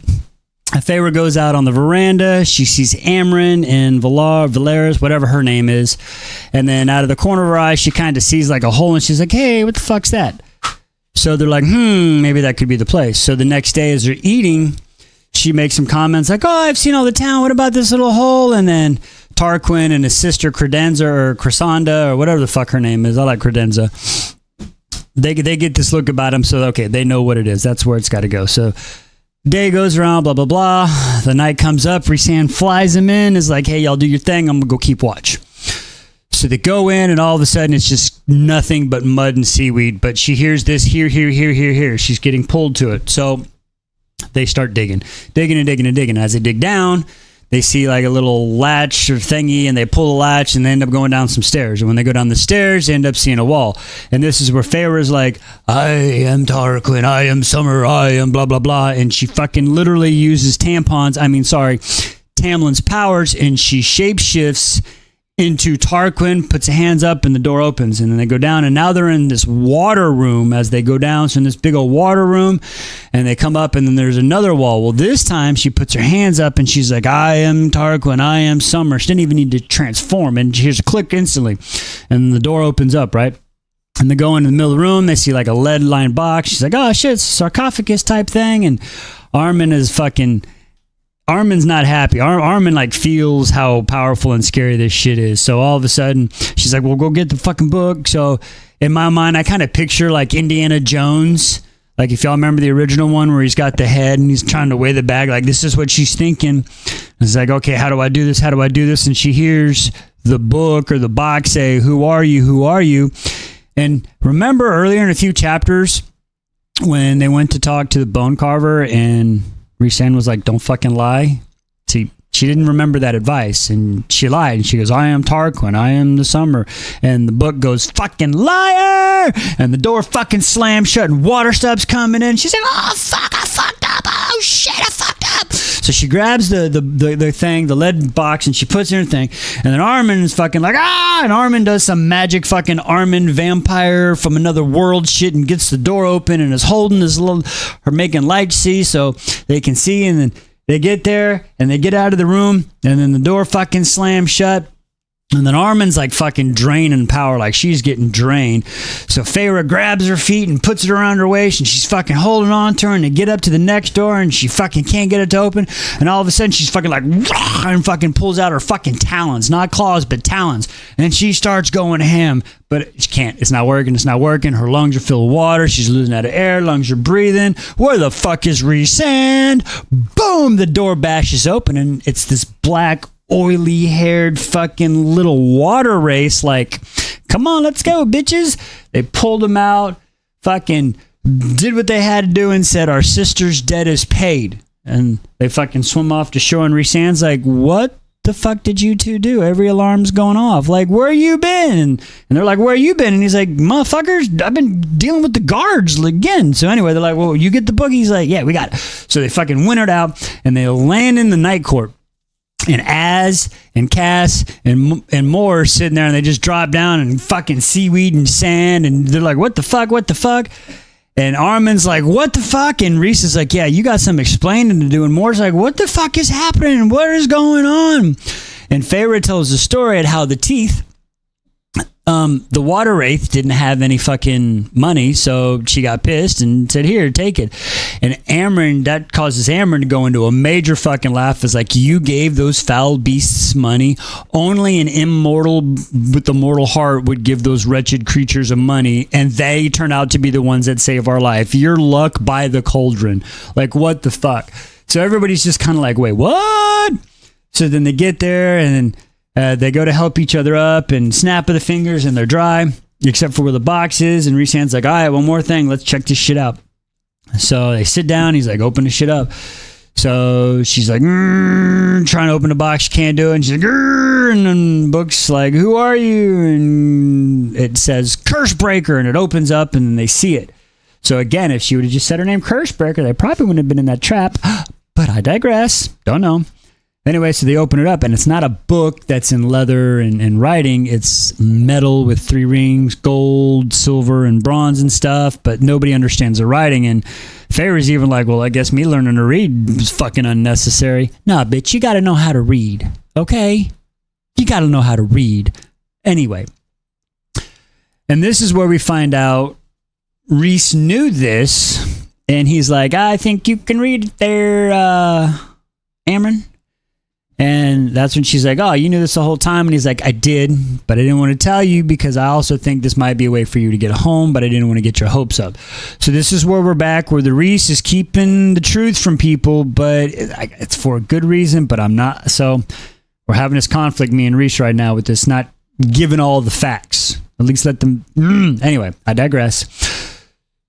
So that's where... So yeah, so we figure out the book. They're talking about going to the human realm, and then that night... As Feyre's chilling in her room, she kind of lowers down her walls and she sends a message to Rhys where it's the dreamer's dreams and the awaken. I don't remember the line. It's a really good line. I got to memorize it. And then she shut her wall back up.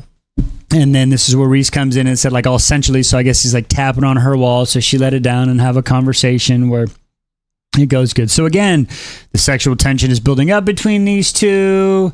They just need to do it, but I'm afraid when they do it, it's probably going to like release a cataclysm of death and destruction, like the power that will, I don't know, not really, but it's wild. So that's where we're at. Rhysand's Nightmare, The Mortal Queens, and the Night Court. 38. So this is the one where Rhysand has his nightmare, and the house is completely enveloped in the nightmare, and Feyre goes and takes care of him. So the first time she takes care of him, I think that's the first time anybody's actually kind of helped him. So that was a really big scene. As somebody who has been through some shit and has some PTSD, listen, I know what the man is going through. Yeah, that was a pretty good description of how it was. So I will give, what's her name? Sarah J. Maas. That was a pretty good description of his nightmare. So that was cool. And then after that, we have some stuff happens, and then we find out they have the meeting with the Mortal Queens. Those fucking bitches can winnow. What the fuck? Yeah, that's all I gotta say. Those bitches can winnow. So that was cool. They don't trust Rhysand, which makes sense. We find out that what'd she do? She let the secret out of Miriam and Dracon. I think those were those names, but apparently they're living on a fucking island and nobody knows. So another hidden place of peace and yada yada yada. So we got that, and then apparently they're gonna show fucking Valaris to the Mortal Queens to make them trust Rhysand. Fucking stupid move. There's got to be another way.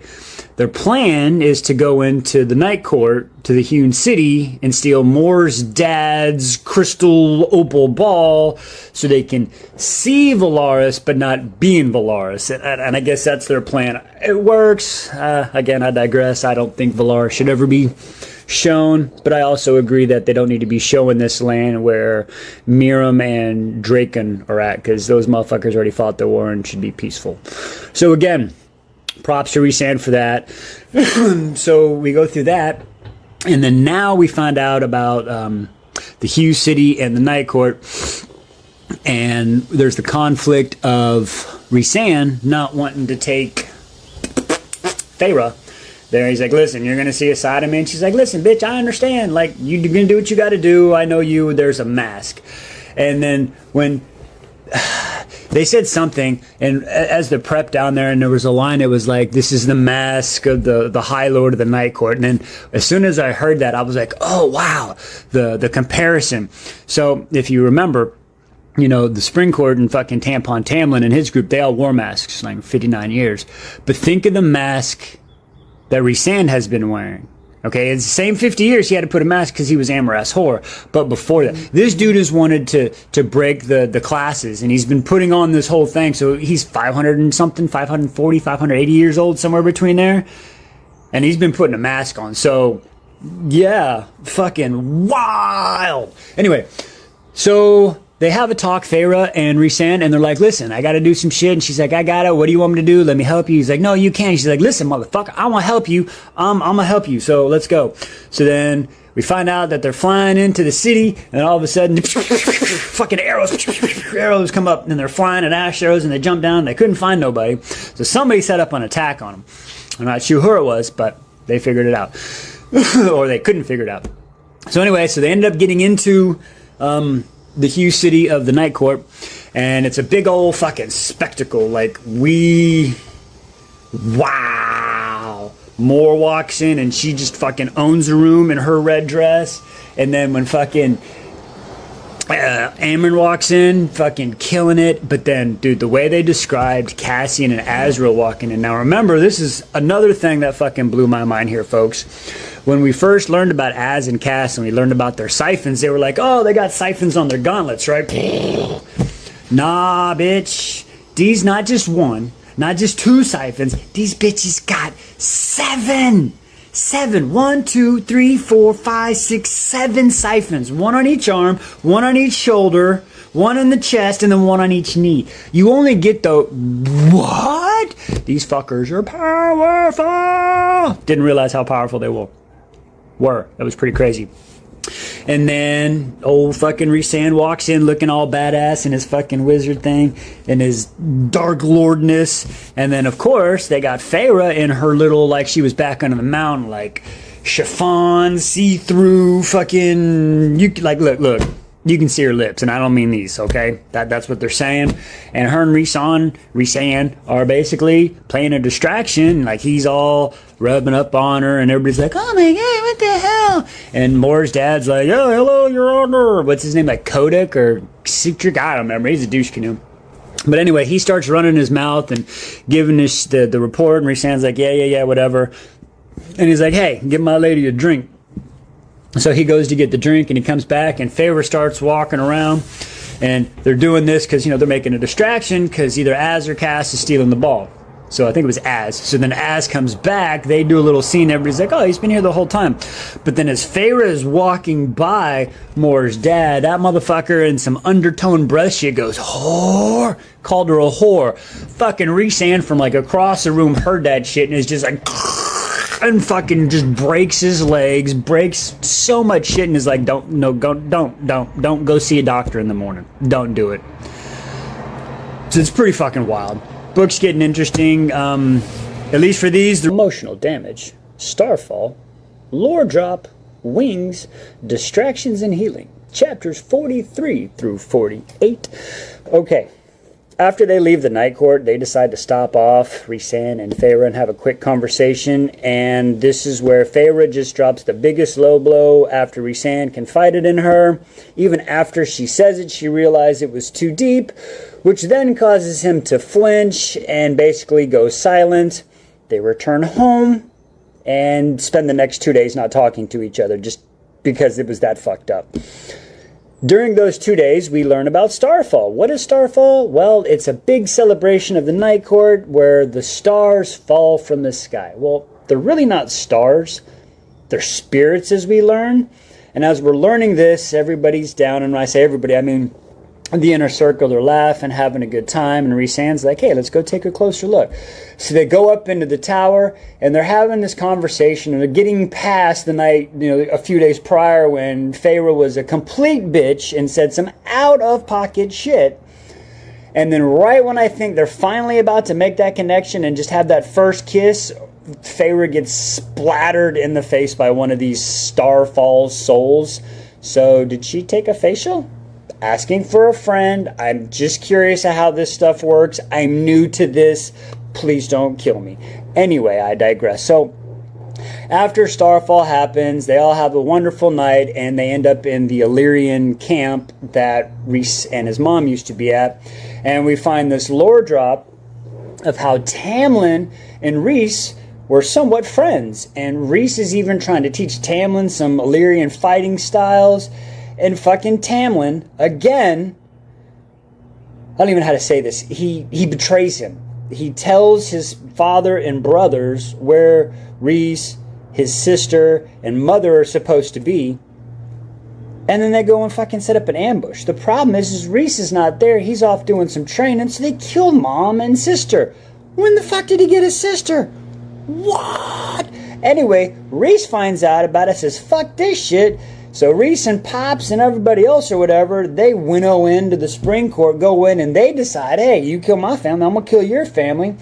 So all of a sudden, everybody's fucking dead, and Rhys and Tamlin are looking at each other face to face. They both feel the powers of the High Lords come into them, and Rhys is like, fuck it, I'm out. So he bounces. And then they've been enemies ever since.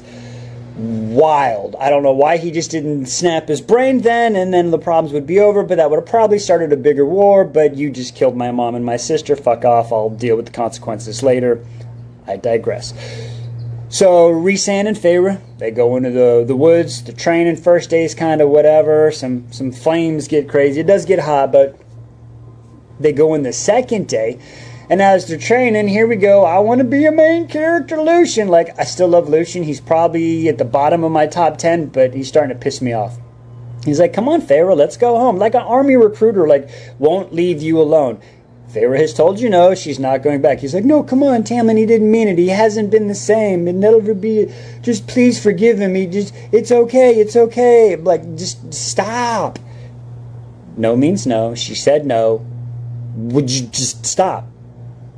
But no, he goes to touch her again, and she knows that if he touches her, he's going to fucking like winnow away, and then it's going to start some shit. So no, she fucking manages to winnow behind him in the sentries, and when that happens, Rhys fucking starts to feel it, so he starts making his way there. And as Lucian turns around and sees this, what does she do? She fucking shape shifts these beautiful, massive Illyrian membrane wings and is like, do you see who I am now? This is me.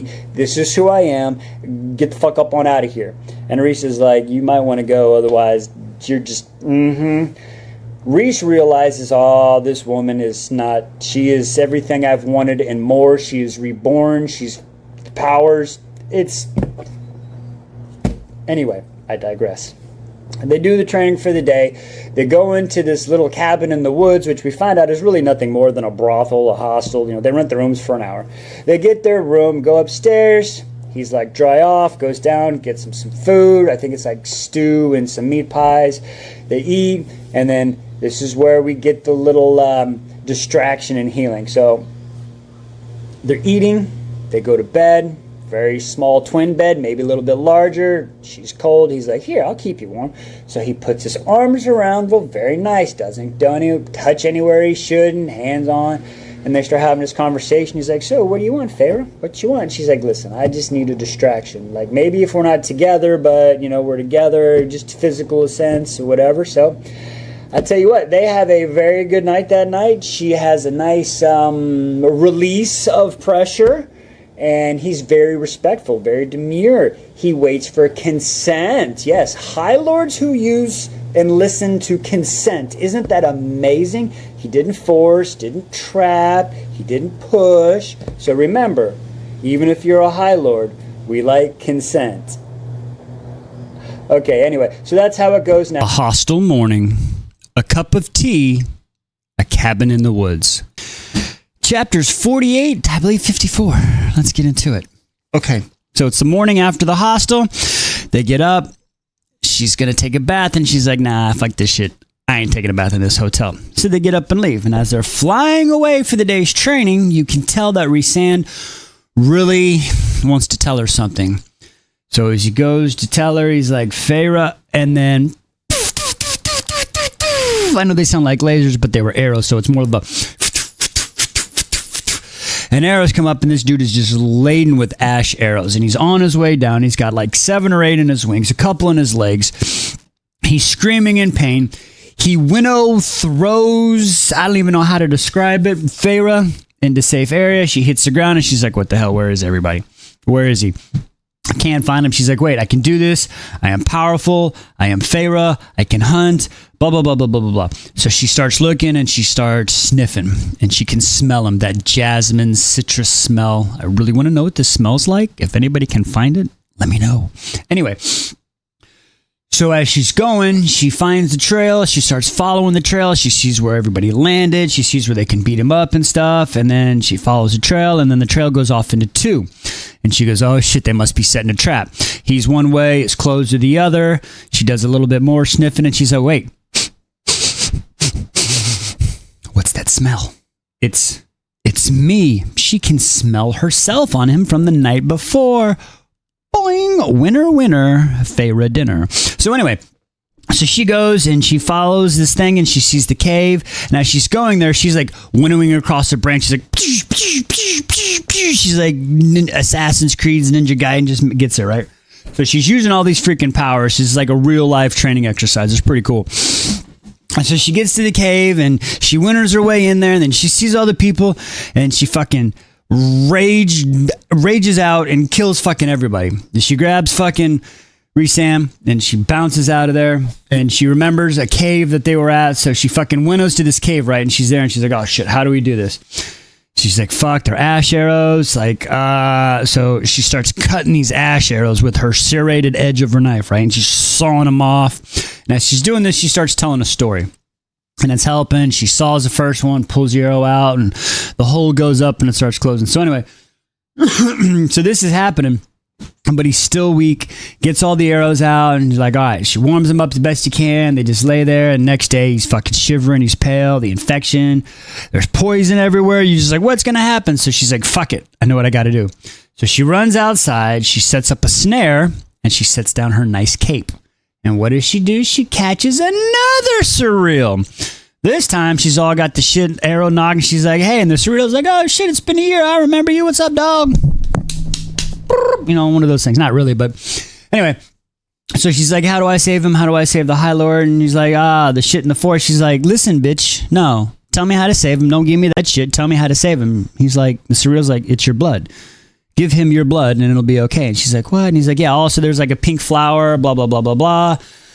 And then the surreal drops this bomb is like, yeah, go save your mate or some shit. And she's like, what? He's like, yeah, he's your mate. And she's like, what? It's fucking, that's my mate. I'm the what? They're mated, like mated, like the bond that brings them together. And she's pissed. This motherfucker never told me. So anyway, she gets mad, goes back, says, here, fucking finds the flower, makes him eat the flower and fucking slits down her fucking wrist and here, suck my blood, and 3 big old mouthfuls and pulls it out and Chio's closed and he's feeling all better. And she's like, you good now? And he's like, oh yeah, I got straight. And she's like, you fucking knew? What the fuck? You didn't tell me? And she's like, winnow me home. I want to go home now. So she fucking Rhysand, barely alive from ash arrows, save, like, whatever, I get it. Winnows her home, gets left on the fucking ground, and Feyre's like, Mora, get me the fuck out of here now. Fucking takes her ass out.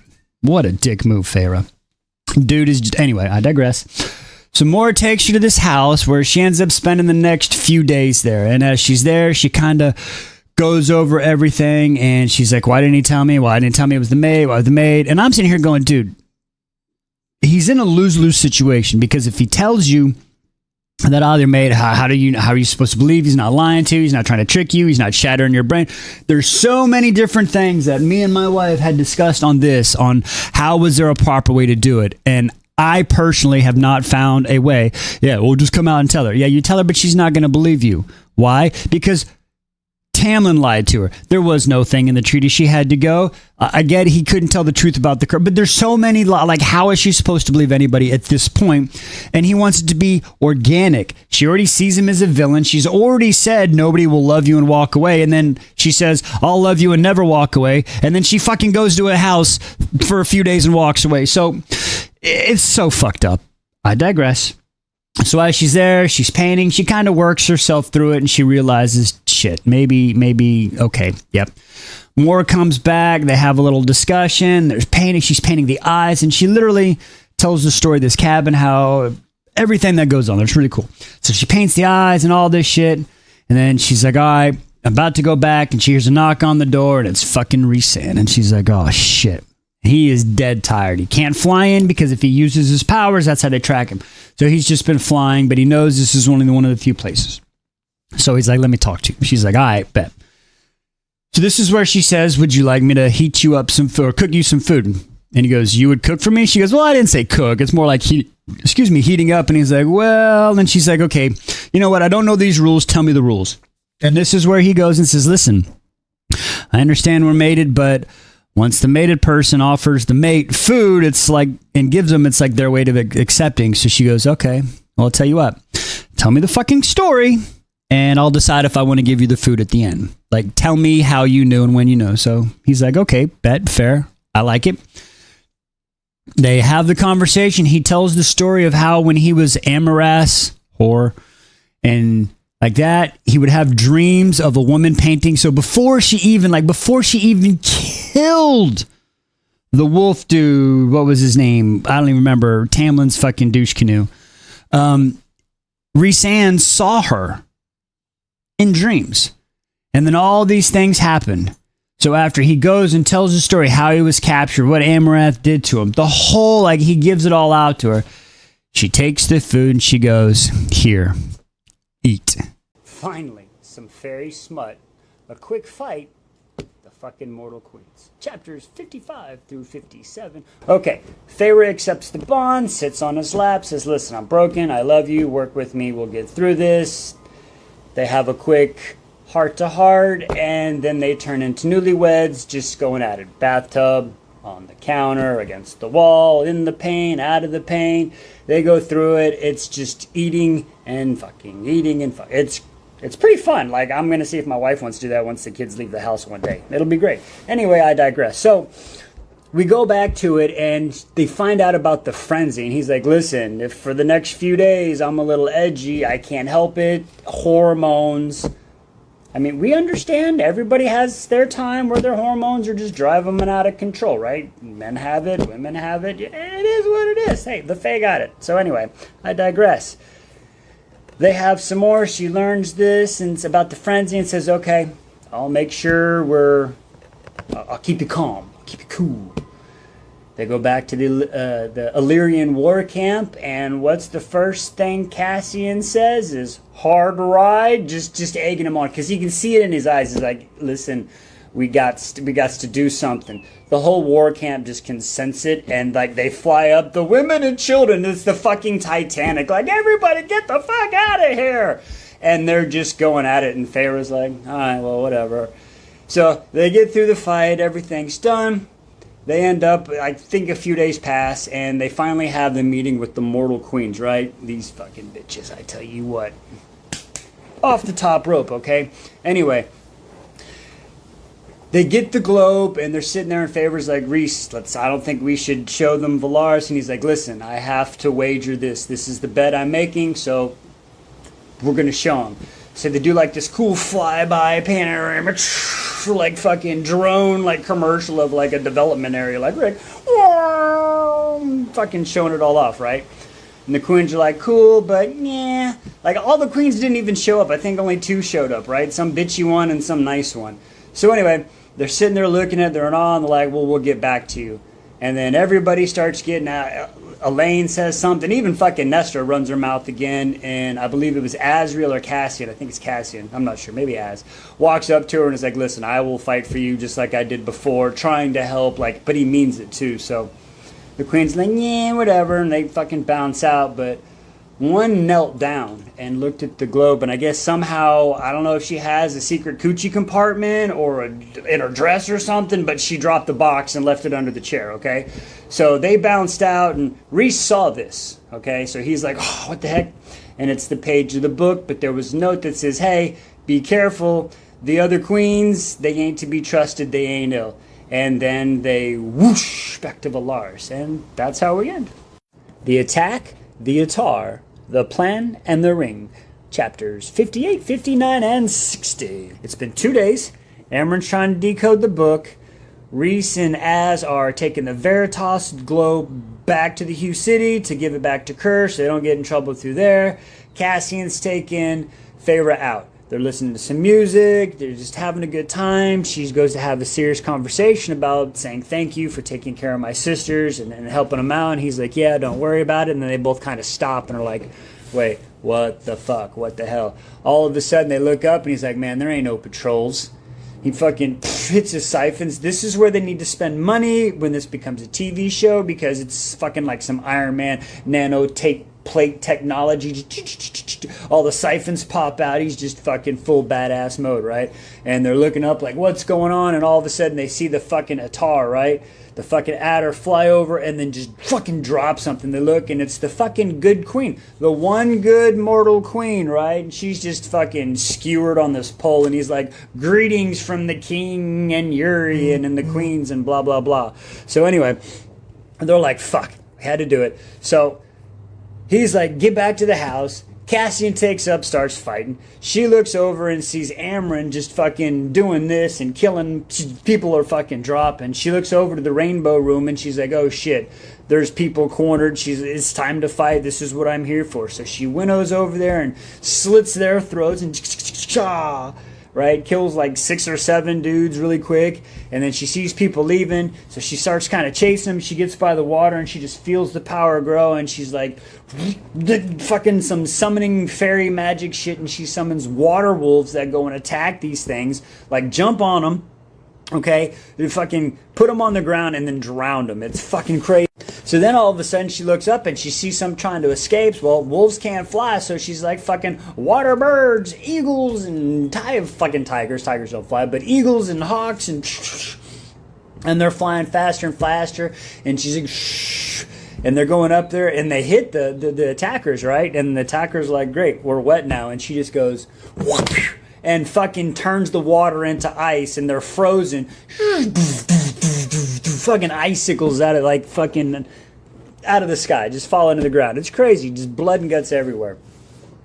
And then all of a sudden, she like hears Rhys, and Rhys is like, where are you? And she's like, I'm exactly where I need to be. So Feyre's got her fucking, she's ready to go. She's like, this fucker is mine. The Atar is mine. And Rhys is like, I'm coming. And she fucking puts up her mental wall, and she's like, this is my shit. Winnows to the top of the building. She sees the Atar trying to fucking bounce off and leave. And she's like, She thinks about it. She fucking winnows right above the Atar, fucking drops down, throws the fucking ash daggers with bloodbane poison on them right into the fucking wings. It's crashing down. As she's crashing down, she pulls out her fucking dagger and she fucking stabs it once. She goes, this is for Rhys, and then stabs it again. And this is for Claire. Fucking stabs again. She goes, this is for me, and fucking twists it. Remember, if you ever stab, twist. The wound won't close. Anyway, I digress. So as they're falling down, she's like, I will see you in hell. And she can count the cobblestones, and then she's like, fuck it.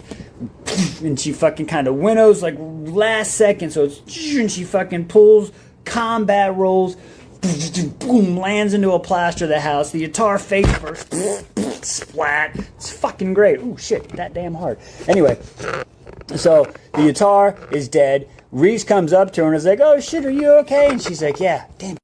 Sorry, okay. And Rhys is like, are you okay? And she's like, yeah. So they're cool, so it's all done, and everybody's gone and dead, and there's blood over the world. And Rhys is like, Feyre, Cursebreaker, defender of the Rainbow Road. Like, seriously, if this keeps up, she's going to be like fucking Khaleesi's, first of the none of the firstborn kings to heir, blah, blah, blah. She's going to have this fucking title that's like, comma, comma, comma. Like, it's going to be fucking great. And so far, she deserves every fucking bit of this because she's a badass. Now let's get into the last part of it. So they go back to the House of Wind, and they're all kind of chilling, or is it the townhouse? I think they're in the townhouse. Anyway, I don't remember. So they're there, and they're talking, and they go over the plan, right?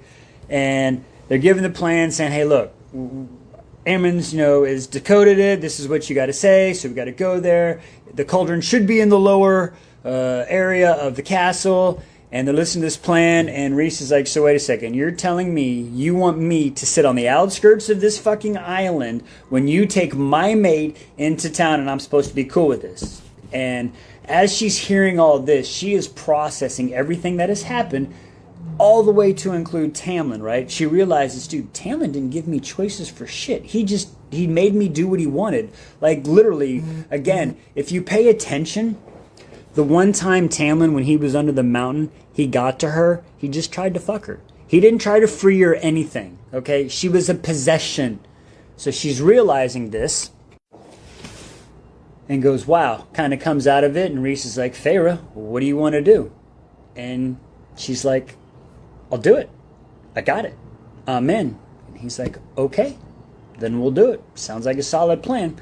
So they end up leaving, and as she's going to her bedroom, she realizes, she's like, wait, Rhys has got his own bed, and I've got my own bed. Tamlin had his bed, but...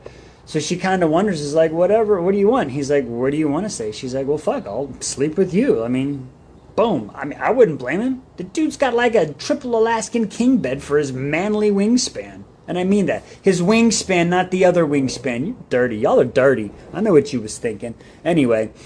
So as she walks in his bedroom, there's the big old bed, there's another armoire, all her clothes is there, and then she sees this little box, and in the box, she's like, what's that? And he's like, oh, I'll open it up. And it's a little necklace with the ring, and she's like, what is this? So he tells her the story of the ring, how the mom gave the ring to the weaver, and it was a test, and she's like, wait a second, you're telling me I was given a test to get my own wedding ring before I even won it? And he's like, well, yeah. And again, I was expecting her to have a Feyre moment and go off the handles, but she's like, all right, cool. I understand. He was kind of shocked. And then she's like, so do you want me to wear this? And he's like, you do what you want. And she's like, so what happens? And he explains to her, the Sand, people will know. And she's like, fuck it. It might be too dangerous now, but after we're done destroying the cauldron, she's like, I fucking want it all. I want the invitations, I want the party, I want the ring, I want everybody to know, and I want more. And he's like, ooh, more? And I am like Rhys at this point. So we ended yesterday where Feyre got the ring, says she wanted more. They wake up today, they're getting ready, she puts on the armor, ready to go to battle. They go over the plan.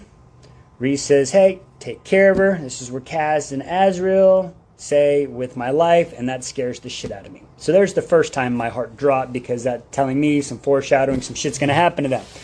Anyway, they fly in there. The plan is going so well. They're killing everybody. She's stabbing knife. She can feel the cauldron. She sees it. She feels it. Amren gave her the words to say. Told her, just don't put the book together. Just say the words. If you can't, we'll come back another time. Figure it out. Of course, she can't figure that out. The cauldron is talking to her. She decides to put the two books together. When she puts the books together, she ends up passing out. That fucking notifies the king that they were there. And it's been a fucking trap. Jurian walks down, fucking puts an ash agate with bloodbane and fucking Az's chest. I told you I wasn't fucking liking it.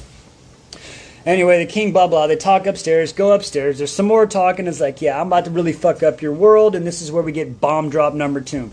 Here comes Douche Canoe, Tamlin, and Lucian. And Lucian, you are this close to being knocked off the Christmas list and excommunicated with fucking Douche Canoe Tampon Tamlin. But I digress. This is where we find out Tamlin was like, hey, I'll do whatever you want. Just give me back my girl that doesn't love me and left me. Douche. You should figure it out by now, right? But again, I digress. We find out that the king is like, yeah, I'll give her back to you, but I'm going to use your land to stage areas and start my war. And Tamlin's like, okay.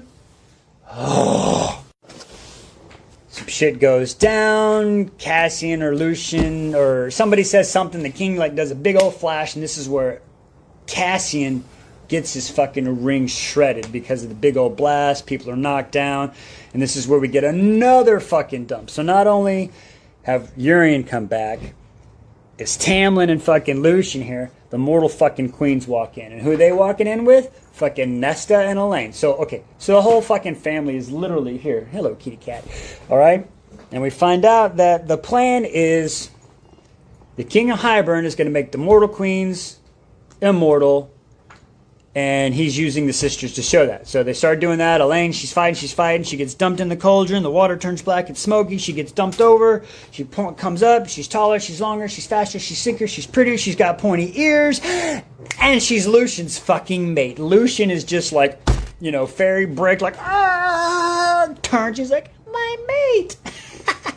Everybody kind of laughs. Lucian, it deserves you. You're not good enough for her, asshole. I digress.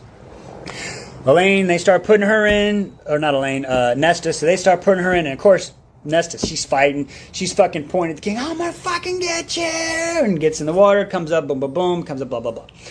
So, Az has got a dagger in his chest, Cassian's got no wings, everything is going to shit. This is where Feyre looks up and she sees Rhys about to do some fucking Rhysand shit and make a bargain with the king, because even says, so king, you're into making bargains, and he's about to, you know, fall on a sword, sacrifice himself for everybody else. Feyre says, no more, my love, no more, my mate, no more. I've got this. And she fucking reaches down and starts screaming, and somehow Feyre, Cursebreaker, Defender of the Rainbow, becomes Feyre, Cursebreaker, Defender of the Rainbow, Spellbreaker. I told you she's like Khaleesi. Her name is getting longer every book. She fucking gets her powers, releases the shit, somehow manages to break all the wards on the island without letting the king know. She starts mind vibing with Tamlin. Hey, play a game with me, just play the game with me, let's go, we got this. She starts screaming, no, take me home, it's not him. And she starts doing this thing where she's like, Tamlin, take me home, Tamlin's like, oh god. So shit's all going out, so as a distraction, Mor ends up fucking swooping up Elaine and Nestor and gets them fucking out of there. And it ends up fucking, everybody ends up leaving, and Tamlin, and it just basically, so that's what happens. So Tamlin and Lucian end up going back to the Spring Court. And then Mor, Rhys, and everybody else end up going back to Valaris, except for Feyre, who is with Tamlin. Okay? So then the last two chapters, chapter 69, it's broken down into two different perspectives. Okay? So we start out with Rhys, and they're sitting there, and so they land in Valaris, and we're seeing this from Rhys's eyes. So land in Valaris, Armin's like, oh my god, what happened? Where is she? And then she sees the wounds, so she's getting everybody healed, like real healers. And like, where is she? And they're talking, and this is where we find out some shit. Fucking mwah. Chef's kiss. Apparently, before they went to sleep last night, they, as in Rhys and Feyre, went and saw a priestess. And they literally locked in another fucking bond, but on her other hand, right, on her right hand, because the first one was on her left. So on the other hand, where, God damn it, Rhys, I love you. He made Feyre the high lady of the night court. So literally, they are ruling together. They are equals. Whatever he can do, she can do. Whatever she can do, he can do. There's nothing. There's nothing. And this is where they're like, wait, what? He's like, yes. My mate, my wife, the lady of the high court, is now in enemy territory spying for us. And they're like, no, motherfucker. She's like, hey, she wanted to do this. Yeah. She's like, we're going to tear him down from the inside. Wow. Okay, not only is that fucking cool, but the fact that Rhys made her a high lady after Tamlin said, oh, you can't be a high lady and all that bullshit, no problem. And then we get Feyre's perspective where she goes in there, she's talking about, she sees the doors and she can't there, but she's like, I'm going to get fucking Ianthe. I'm going to fucking get the... Oh... So I'm going to end this now. If we want to have a discussion about more what happens, please let me know. Write it down in the comments. I will make a video and we can have a discussion about whatever, but I really need to read the next book.